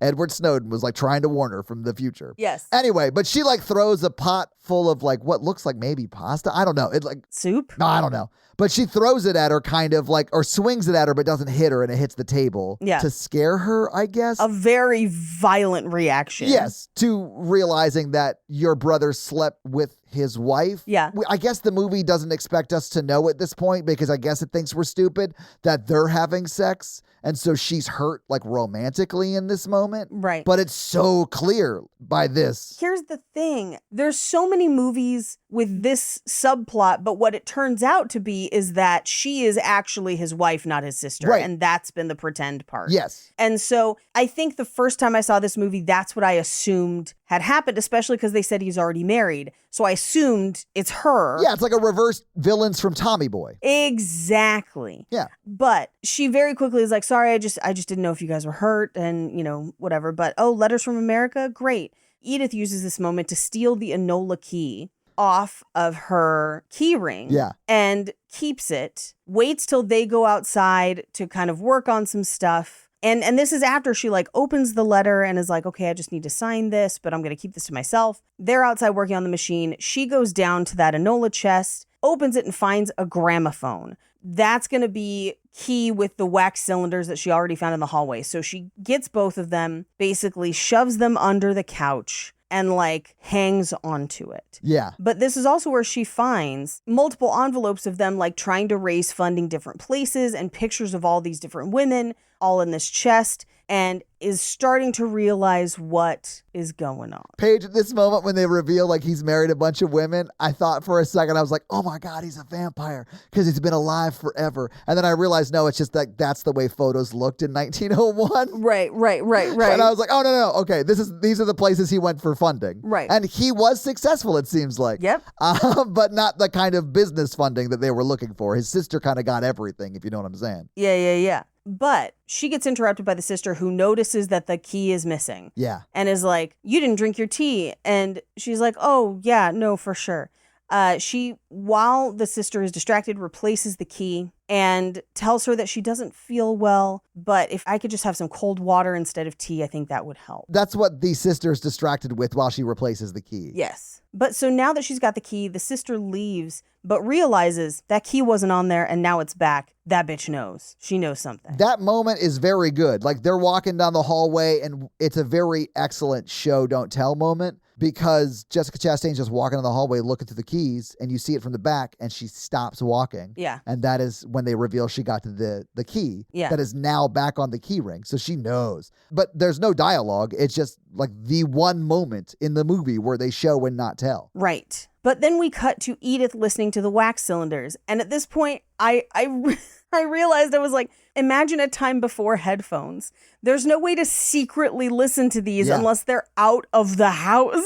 Because I bet there probably was some sort of volume control, but there definitely wasn't headphones. Right. So it was getting blasted out anyway. Right. But this is Pamela Upton. And basically, she was in a wheelchair. She got sick. And the Uptons are like a famous family. So like this is like historically or whatever. But she's like, we were supposed to leave, but his damn machine, that's all he cares about. And they killed, this person. And then we see one picture with a woman and a baby. Yeah. I think it's Enola. It is Enola. But on this wax cylinder, it's like, they're poisoning me. It's in the tea. And so now she's like, oh, now I gotta not drink the tea. Now the most predictable thing that could have happened is happening. Right. She tries to run away, but the front door is snowing. It blows her inside. They find her at the bottom of the stairs. Yeah. So they're trying to nurse her back to health with tea. And she's like, no. So Jessica Chastain is like, I'll basically nurse you back to health with the craziest scraping China sounds ever. Well, and it's the porridge. It's the porridge she's trying to feed her. Like, you got to get your strength back, but the porridge has the poison in it. Right. She just switched it. But she then offers to put liniment on her. And anytime I hear the word liniment, I think of Tracy Morgan. Because there's an episode of 30 Rock where his wife is getting ready to have a baby. And he finally reads all the baby books. And so he's like, do you want me to rub liniment on your perineum? And I asked my sister that at the hospital because I thought it was hilarious. But now anytime I hear liniment, I hear it in Tracy Morgan's voice of, do you want me to put liniment on your perineum? Anyway, she's dying. Yeah. But she knows everything. And at this point, the sister's like, she stopped drinking the tea. So I put it in the porridge. But like, we got to get her to sign that shit and then we can get rid of her. Like, I don't know. Yeah. While this is happening, Charlie Hunnam has arrived. Now, it does not seem like it was 2 weeks in what we've just described. No, it does not seem like that. It doesn't. Also, just forge her signature. I can't believe I'm giving them advice, Right. but like, I know. how many things has she signed that they could compare it against? Right. Like, just do it. But Charlie Hunnam gets there, but he has to walk to the house. So it's 4 hours to walk. Yeah, because there's a storm and the guy won't let him take a horse out, which, like, great. Don't put a horse in danger. Plus, Right. It'll be fine. He'll get there just in time, guys. Yeah. But meanwhile, she's wheelchairing around the house. And this is where she sees the ghost with the baby. And she's like, I know who you are. You're Enola. Tell me what you want. And the ghost points to the black moths in the attic with the lullaby. She essentially uses the chair and walks in on them. Or rather, walks in on the sister giving Thomas a hand job. Yeah, she's giving him a hand. Right. And she's like, you can't really see who it is at first because it's like her head's like behind his. Yeah. Like, I don't know, kissing his neck or something. But you definitely see he's cheating on her. And then like it's revealed to be his sister. And I was like, I already knew that. Right. And, and of course, the wife does not take it great, understandably. And again, at this point in most movies, you get a reveal of like, actually they're husband and wife. They've been pretending to be siblings. But in this movie, it's like, nope, siblings. I kind of love that she calls that. Like, you know, Edith is like, you're not his sister, you're his wife. And she's like, no, I'm his sister. And then she like pushes her off the 4th floor and she falls and like definitely would have broke her back in that moment and then lands. Yep. And thank God that there's like enough snowfall from the hole in the roof to pad her fall. Right. As someone, we already know it's Charlie Hunnam, is knocking at the front door, right? Right. And Charlie Hunnam, at this point, like she wakes up, Charlie Hunnam's there. He's like, hey, I'm setting your foot or whatever. I really love the way they reveal this because you're like, oh shit, she like feasibly would have passed out. So we are watching this movie through her perception. Right. So we pass out, right? And then it opens up and it's just Charlie Hunnam. So I thought for a second, oh my God, did he like save her and get her back to town? And this is like the end of the movie, which would have been anticlimactic. But I thought it was really cool that like he moves a little bit and then you see both of them behind him. Yes. And you realize that there's a charade going on and no one's safe. And like, I thought that was a cool, fun, like cinematographic reveal. Yes. A cinematic reveal. I like the way I said it better. Yes. But it doesn't make sense. No. So the brother and sister leave the room to kind of have a discussion of like what they're going to do. And essentially they're like, okay, we got to murder Charlie Hunnam, I guess. But meanwhile, Charlie Hunnam is like, I got to get you out of here.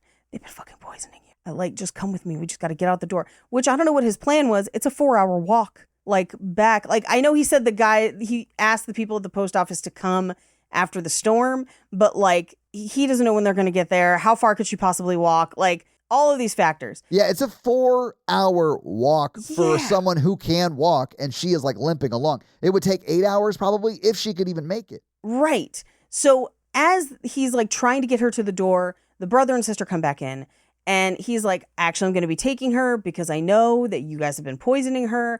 And Thomas, I don't know what your involvement was, but Lucille, I know that you murdered your mother at 14 and they sent Thomas to boarding school and you to an institution, and you have been killing women probably.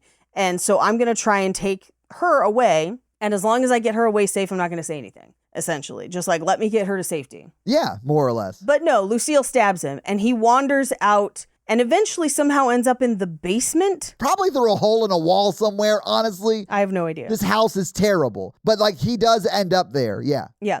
But Lucille takes Edith upstairs to make her sign those papers, and then she is going to kill her. And she's very open that that's what's going to happen. But she also made Thomas stab Charlie Hunnam one more time. But he's like, you're a doctor. Show me where I can stab you and you can survive. So you can get her out of here. I mean, great. He still doesn't deserve a redemption arc, but like... No. So he ends up down in the basement. Sister takes Edith up. Thomas goes down into the basement where Charlie Hunnam is and is like, all right, I'm going to fucking like deal with my sister. You get her to safety. Yeah. We'll figure some shit out, okay? Fine. Break. Team. We then cut upstairs where Lucille is burning her manuscript. Just like tossing the book in the fire and is like, you had no living relatives and that's why but money, and that's why we targeted you.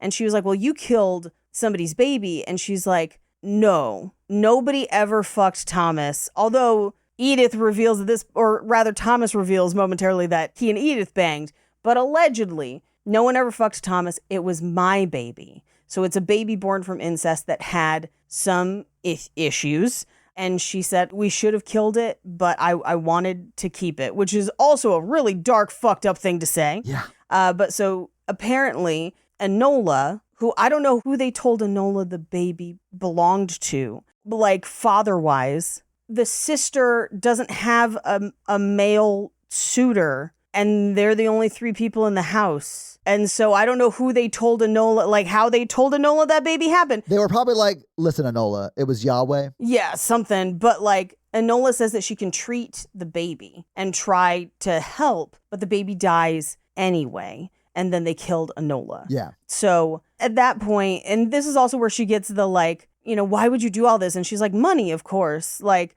the love was for money. The horror was for love. And you're just like, is that this movie's tagline, I guess? I think it was. And she has this whole like, yeah, this like love burns you and maims you and makes monsters of us all, which I do think is this movie a little bit co-signing on the sibling relationship, which I don't love, of like, that's love. And you're like, oh. I don't know that the movie is taking a stance that like it's okay. I think it's just like, hey, this lady's crazy. She was traumatized as a child and like, sure. So she has some very crazy, wicked, out there views, and these are they. Yes. And she keeps braids from everyone she kills. Yeah. Just like the guy from Bones and All. Yes. But this is also where now Edith is like, thinking back is like, wait, who killed my dad? And she was like, oh, I did. That's fine. And so at that point she signs, but then stabs her with the pen. Yeah. And this is where Thomas comes up and he's like, run, McMichael, Charlie Hunnam is alive. Like, go to him, leave, and I will get rid of the papers. You go. I kind of loved that she signed first before stabbing, because it is like her like putting the stakes down. Yeah. Like winner take all of my dad's inheritance. Yes. It is a fight to the death from this moment on. I loved it. I was like, yes. Yeah. If she had just not signed and stabbed, there'd be no need for them to burn the papers or whatever. Right. Also, there's no need for them to burn the papers because she's still alive. Exactly. But I do understand why he does it. It's because if she does end up dying, they don't get anything. Right. And he tells her, he's like, I'm not lying. You can wait for me or not, but like, please leave. Yeah. She does wait for him. She shouldn't have. Rookie move. Yeah, bad move. But he ends up with his sister stabbing her and being like, the three of us could live together because I do love her. And she's like, ultimate betrayal. So she stabs him and then stabs him in the face. Like right in the cheek, like below his eye. And then we see him pull it out. Yeah. Well, and at this point, then Lucille is like weeping over his dead body. But who is there? Edith. And I'm like, girl, why did you wait? And this is where she goes running from the second, because she's in the attic, remember? Yeah. Like to go down. And this is where I noticed it was bleeding from the top of all the walls. Yeah. And I was like, Jesus Christ. So she grabs a knife from the kitchen. There's like an elevator knife fight. There's a knife fight out in the snow. I thought it was hilarious and honestly really stupid of Lucille to bring a knife to an elevator fight. Yeah. Like, it was really funny to me that she like defeats her using the sliding door of the elevator and like, Yeah. I don't know. It made me laugh. Well, and so she takes the elevator down. She gets Charlie Hunnam and then they get out into the snow. How? Probably through a hole in the wall that's never established. Like the house. It's never established or explained. The house is like Schrodinger's house. It like both does and doesn't exist in or over clay. Like none of it makes sense. The house is strictly a metaphor, honestly. Well, and they establish multiple times in the movie, they're like getting in and out of the mines, you use the elevator. But like if you took the elevator back up, that's where Jessica Chastain is. So they just like cut to them in snow. Like there's no answer for how they ever get outside. Well, no, Jessica Chastain and Edith climb up the Tonka truck of buckets that are like... They do, but how does Charlie Hunnam get outside? Yeah, through the hole in the wall. I have no idea. Like there's no explanation for that at all. Anyway, they fight in the snow and Jessica Chastain is like, I will fight till one or both of us are dead, essentially. Like, yeah, either I am dead or you are dead. I am fighting to the death. Yeah. And then Edith is like, well, I'm fine with that, but like, who's behind you? Right. And she falls for it, guys. Well, she turns and is somehow able to see that ghost, but not any of the other ghosts in the house. I honestly think that makes sense, and I'll tell you why. Okay. The other ghosts clearly can show themselves. They just choose not to because they don't want to help Jessica Chastain and her brother because they're the sociopaths that killed them. Right. And they're only trying to help. So I think that makes sense because he is helping by showing up here, you know, because it does pull her focus to let Edith bash his sister's brains in because, guys, he really misses his sister and wants him to join her in this afterlife so he can ectoplasm all over her. Yeah. And meanwhile, Edith finds a shovel and blunt force traumas Lucille to death. Yeah. And we cut back to that initial scene of her standing bloodied and the ghosts are real. This much I know. The men from the depot come. Oh, I guess we kind of glazed over it, but like, when she confronts the ghost of Thomas and like sticks her finger in the face wound and gets some of the blood or whatever, which the blood will be on your hands. Sure. Yeah, I guess it is. Yeah. It fulfills the prophecy, but the reason they do this is so we can understand that the movie thinks that Sir Sharp is forgiven and like we should be sad that he didn't get to marry this woman that he was planning to murder the entire movie. Right. And I did not, that moment did not land for me at all. No. And then we get a voiceover at the end that's like some ghosts are tied to a place or a land, a date, or essentially a place where crimes happened. Others hold on to emotion and drive and loss. And we cut to Lucille playing the piano. And she said, some ghosts never go away. And that's the movie. I do like that the movie more or less ended in some ghosts are around nouns. And some ghosts exist because verbs. Yep. But Paige, having seen this movie and having talked about this movie, what did you think about Crimson Peak? And I do think we should have like mentioned this beforehand. It's actually P-E-A-K, like the top of a mountain, not peak like she does when she sees the incest. I definitely liked it better than the first time I saw it because I didn't have the like disappointment of thinking it was a haunted house movie and then it being something completely different. Right. But I don't know that I'm going to rush to watch it again anytime soon. The credit I will give it, especially because I knew what I was in for now. I did have fun spooky vibes watching it where I was like, all right, yeah, for October, why not? Like spooky vibes, right? Absolutely. Yeah. But it's not a favorite. I'm not going to return to it often. If you want to watch a movie that is like vibes only and spooky vibes, I feel like that's this. Yeah, sure. If you want to watch a movie that's like a well-told story that leaves you feeling like, oh man, everything in that movie was like earned and I was with it the whole way, this is not that movie. Yeah. Because at the end of this movie, when they're like sad, like the movie is sad that this lady's torturer, more or less. Right. And like the person who was trying to actively kill her for her estate was dead. Like I was like, yay, she's free of this villain. Mm-hmm. And the movie's like, it's so sad, right? It's so sad. And I was like, no, it's not. It's not sad at all. She's free. And Charlie Hunnam is a great backup plan. So like, oh, yeah. she could do better. Although I honestly, Paige, he should change jobs. He's the worst ophthalmologist ever. He never saw any of this coming. Yeah, not at all. How does this murder look better to you? 1 or 2? Which sibling looks more like the murderer to you? 1 or 2? Yes. Paige, do you have any fun facts for us? Yes. Well, here it is with your fun facts. Crimson Incest Peak fun facts. While the house was built in its entirety, it did have to be torn down at the end of the shoot in order to make space in the studio. So most of this was filmed on location in a studio, not on a hill. That makes sense. Where they built an entire house. Everything in the house was made special for the house. Nothing was reused from salvaged parts. And in part because they built most of the furniture in 2 sizes. When a character sits on it or appears on its background, it can show certain emotions. So bigger sizes were to make characters feel weak and tender. Smaller was to show their strength and determination. So you'll notice that oftentimes Mia Wasikowska looks very, very small in relation to the furniture, but Jessica Chastain looks very either natural or large compared to the furniture, even though when we see the characters side by side, they do not have a drastic difference in size. That is a trick of the camera and the furniture. Interesting. Yeah. Now, when Guillermo del Toro pitched this film to Charlie Hunnam, he told him that he'd be playing the damsel in distress, and Charlie immediately signed on. Weirdly enough, that does kind of happen at the end, but that's not how I would describe it, but sure. No, I mean, he's like the Sherlock Holmes that like gets stabbed at the end and then gets saved by the woman he's in love with. Yeah. Which I didn't mind that flip of it all. I just, No, not at all. he's not a damsel in distress the whole time. She is the whole time, though. She is the whole time, yeah. Yeah. Guillermo del Toro wanted this to look like a Mario Bava Technicolor movie. Succeeded. Yeah. Very much looks that way.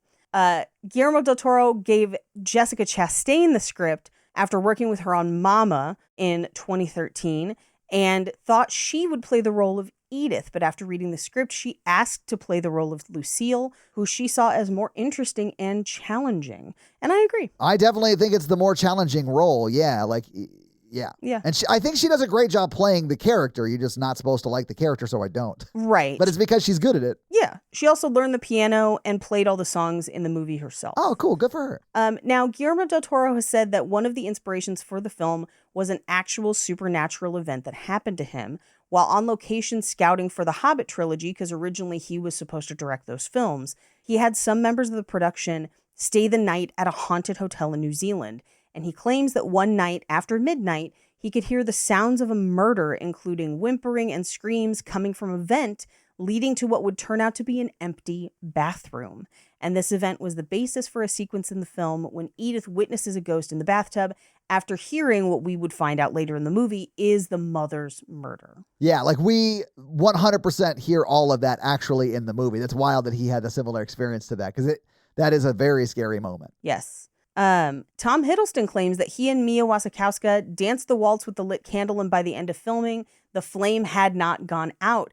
However, he later admitted that they had used a double-wicked candle for that scene to make sure it would be harder for the flame to go out. I mean, that's smart. Like, you got to shoot the scene, guys. You got to shoot the scene. Guillermo del Toro says that inspirations for this film include The Innocents from 1961, The Haunting from 1963, The Exorcist from 1973, The Omen from 1976, which I think you can see a lot of in this movie. Yeah. And finally, The Shining from 1980. Benedict Cumberbatch was originally cast as the male lead, but left due to undisclosed reasons and then was replaced by Tom Hiddleston. I think this was a scheduling thing. Oh, you don't think he got to like the scene where his sister's giving him a hand job and he was like, nah, I think I'm out. No, because I've seen Atonement. So no, I don't think That's what it was. I disliked Atonement so much I blocked it out. Oh, let me, walk down memory lane with me. Benedict Cumberbatch in Atonement plays a man heavily implied to be a pedophile who then marries one of his victims. Well, that's terrible. Yeah, terrible. Now I'm remembering slowly why I didn't like that movie very much. Anyway, originally this was supposed to be Benedict Cumberbatch and Emma Stone. I'm sure that would have been great. It still would have been a weird movie. I love Emma Stone. I think Mia Wasikowska is the better choice, personally. If you're talking about that part, probably. But I think Emma Stone could have done, the hand job part great. Oh, no. It would have been for Mia Wasikowska, not the hand job part. Yeah, okay. I like the version we got. I think it's probably one of the better versions we could have got, Yeah. Universal wanted to release this around Halloween. However, they went so far over budget and schedule and didn't finish the film until January of 2015. They had to push the release date for an entire year to the following October. So this kind of sat on a shelf for a while. Yeah, I mean, this did come out October 16th of 2015, but if it sat on the shelf for a while, that sucks. Well, and the script was in essentially like pre-prod since 2006. But got delayed for 6.5 years so Guillermo del Toro could work on Hellboy 2, which is great. Yeah. And the Hobbit trilogy. So he does say that he wrote 11 or 12 versions of the film before settling on the final draft and was even coming up with new scenes during production. That makes a lot of sense. Yeah. Tom Hiddleston signed on within 72 hours of Benedict Cumberbatch dropping out of the film. Yeah, because he was literally outside Benedict Cumberbatch's house lurking in a bush until he dropped out. Yeah. I'll leave on this fun fact. So Charlie Hunnam and Tom Hiddleston were also auditioning for other things at the same time. Of course. Right. They both had just been turned down for the role of Thor. What? Yeah, okay. Which, Charlie Hunnam as Thor? Absolutely. Tom Hiddleston as Thor? Questionable. No, he's a great Loki, though. He's a great Loki. He's so good as Loki. Yeah, his angular baguette nature, perfect for Loki. Perfect for Loki. But we could have almost had a Hiddleston Thor, and those are your fun facts. Well, thank you for those fun facts, Paige. Let's talk a wee little bit about box office. So, Paige, what do you think the production budget was for Crimson Peak? I think this cost $80 million. Okay, Paige, a little bit less than that, although I still think Okay. $55 million is a pretty big budget. That's a lot. That's still a lot. Yeah, if you adjust for inflation, though, that's $75.2 million today. All right. Now, as I mentioned, and Paige obviously mentioned, this movie came out in October, but not until the year after the October they had initially wanted it to come out. Right. Which means it came out October 16th, 2015, and it was fourth in the theaters when it came out. It got beat by Goosebumps. Number 2 was The Martian. Number 3 was Bridge of Spies. Number 4, of course, was Crimson Peak. And number 5 was Hotel Transylvania 2. Paige, what do you think Crimson Peak made in its opening weekend? So I'm going to say this probably made at least $25 million its opening weekend. Paige, Goosebumps, what was number 1, made 23. Ooh. Yeah, the number 4 movie, though, did make 13.1, that number 4 movie being Crimson Peak. Oof. So it did make 13.1 in its opening weekend. They didn't do as well as I think they had hoped. Word got out. Yeah. Pretty fast. The following week, it dropped from 4th to 8th, and then it was 9th that next week, but was never again in the top 10, and was only in theaters for 3 more weeks for a 6-week total run domestically. So, Paige, what do you think it made domestically at the box office? $40 million. You're close. It was 31, though. 31 mil. Oof. Yeah. It did bring in $43.8 million internationally, which takes the total up to $74.9 million, which, if you adjust that for inflation, that would put you up at just over $100 at $102.5 million. But I'm still sure they were disappointed. It wasn't a total bomb or anything. It made its budget back. Probably not its budget plus marketing, Yeah. but it definitely made its money back. So that's your box office. Paige, I think we should do the scary scale. And I realize that this is romancing the pod, but it's definitely a horror movie. It's definitely one that the horror version has wanted us to do. So I think we should do it. Yeah, our scary scale is a scale of how scary we found the film while we watched it today, with 1 being Ghostbusters, 10 being Texas Chainsaw Massacre. Todd? I'm going to give it a 3. There were some creepy moments and there were 2 jump scares that really got me. I think I talked about both of them.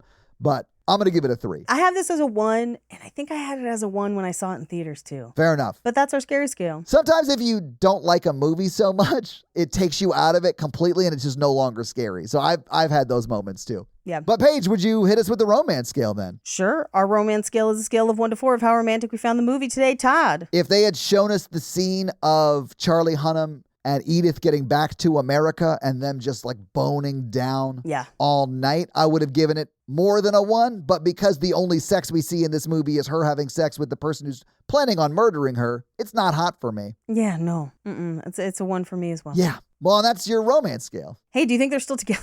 Charlie Hunnam and her? Yes. I do. I think the kind of love that you form in trauma like this lasts forever, especially amongst people who, if not for the baguette, would have probably gotten married anyway. They were like childhood friends, you know, like whatever. So yeah, I think they're still together. But I do think that the other couple in this movie are also still together. Haunted Mansion style, yeah. Yes. Yeah. Hey, do we have any reviews, Todd? Yes, we do. So this week I'm going to read a Spotify comment from one of our most recent Spotify episodes, and that one being A Walk to Remember. And guys, there were a lot of comments that were in the realm of they really liked the Gina First. Gina First was a hit, apparently. Gina First. Which I thought was very funny. But I am going to read Stephanie because they say, totally agree with Paige about the tattoo scene. It only takes a little spark to get a fire going. And then fire emoji and butterfly emoji, which... That's what's up. I know what that means. I've heard that Jason Mraz song. Anyway, if you want to have me read your Spotify comment or 5-star Apple review, like I just read Stephanie's, leave us one of those things and I'll do just that. So yeah, if you guys like this show and want to hear our other show where we talk about horror movies, that is The Horror Virgin. That's the only other podcast I am on, but Paige is also on Cult Podcast, which you can find at Cult Podcast. And you can find us on social media. I am at Todd J. Awesome, literally everywhere. Paige is at Paige Wesley on Instagram. No, it's at Rampage Wesley on Instagram and TikTok, at Paige Wesley on Twitter. That's right. All right. So that's where you can find Paige. If you want to find the show, we are at Romancing the Pod Show, right? Yep. Romancing Pod Show on Twitter. Well, and Instagram, right? And Instagram, but it's show SHO because character limits. If you start typing Romancing the Pod, it'll come up. It'll definitely come up on Instagram. I don't know about Twitter because I haven't posted on Twitter in a hot ass minute. So like, who knows? But that is where you can find more of us. So yeah, guys, give us a follow. Support the show any way you can. We'd love it. Smash that like button. Hell yeah. And that's going to be it for us, you guys. I'm Paige. And I'm Todd. And you complete us. Incestpletion, I guess. Ugh. Gross. Bye. Stop having sex with your sister, nerd.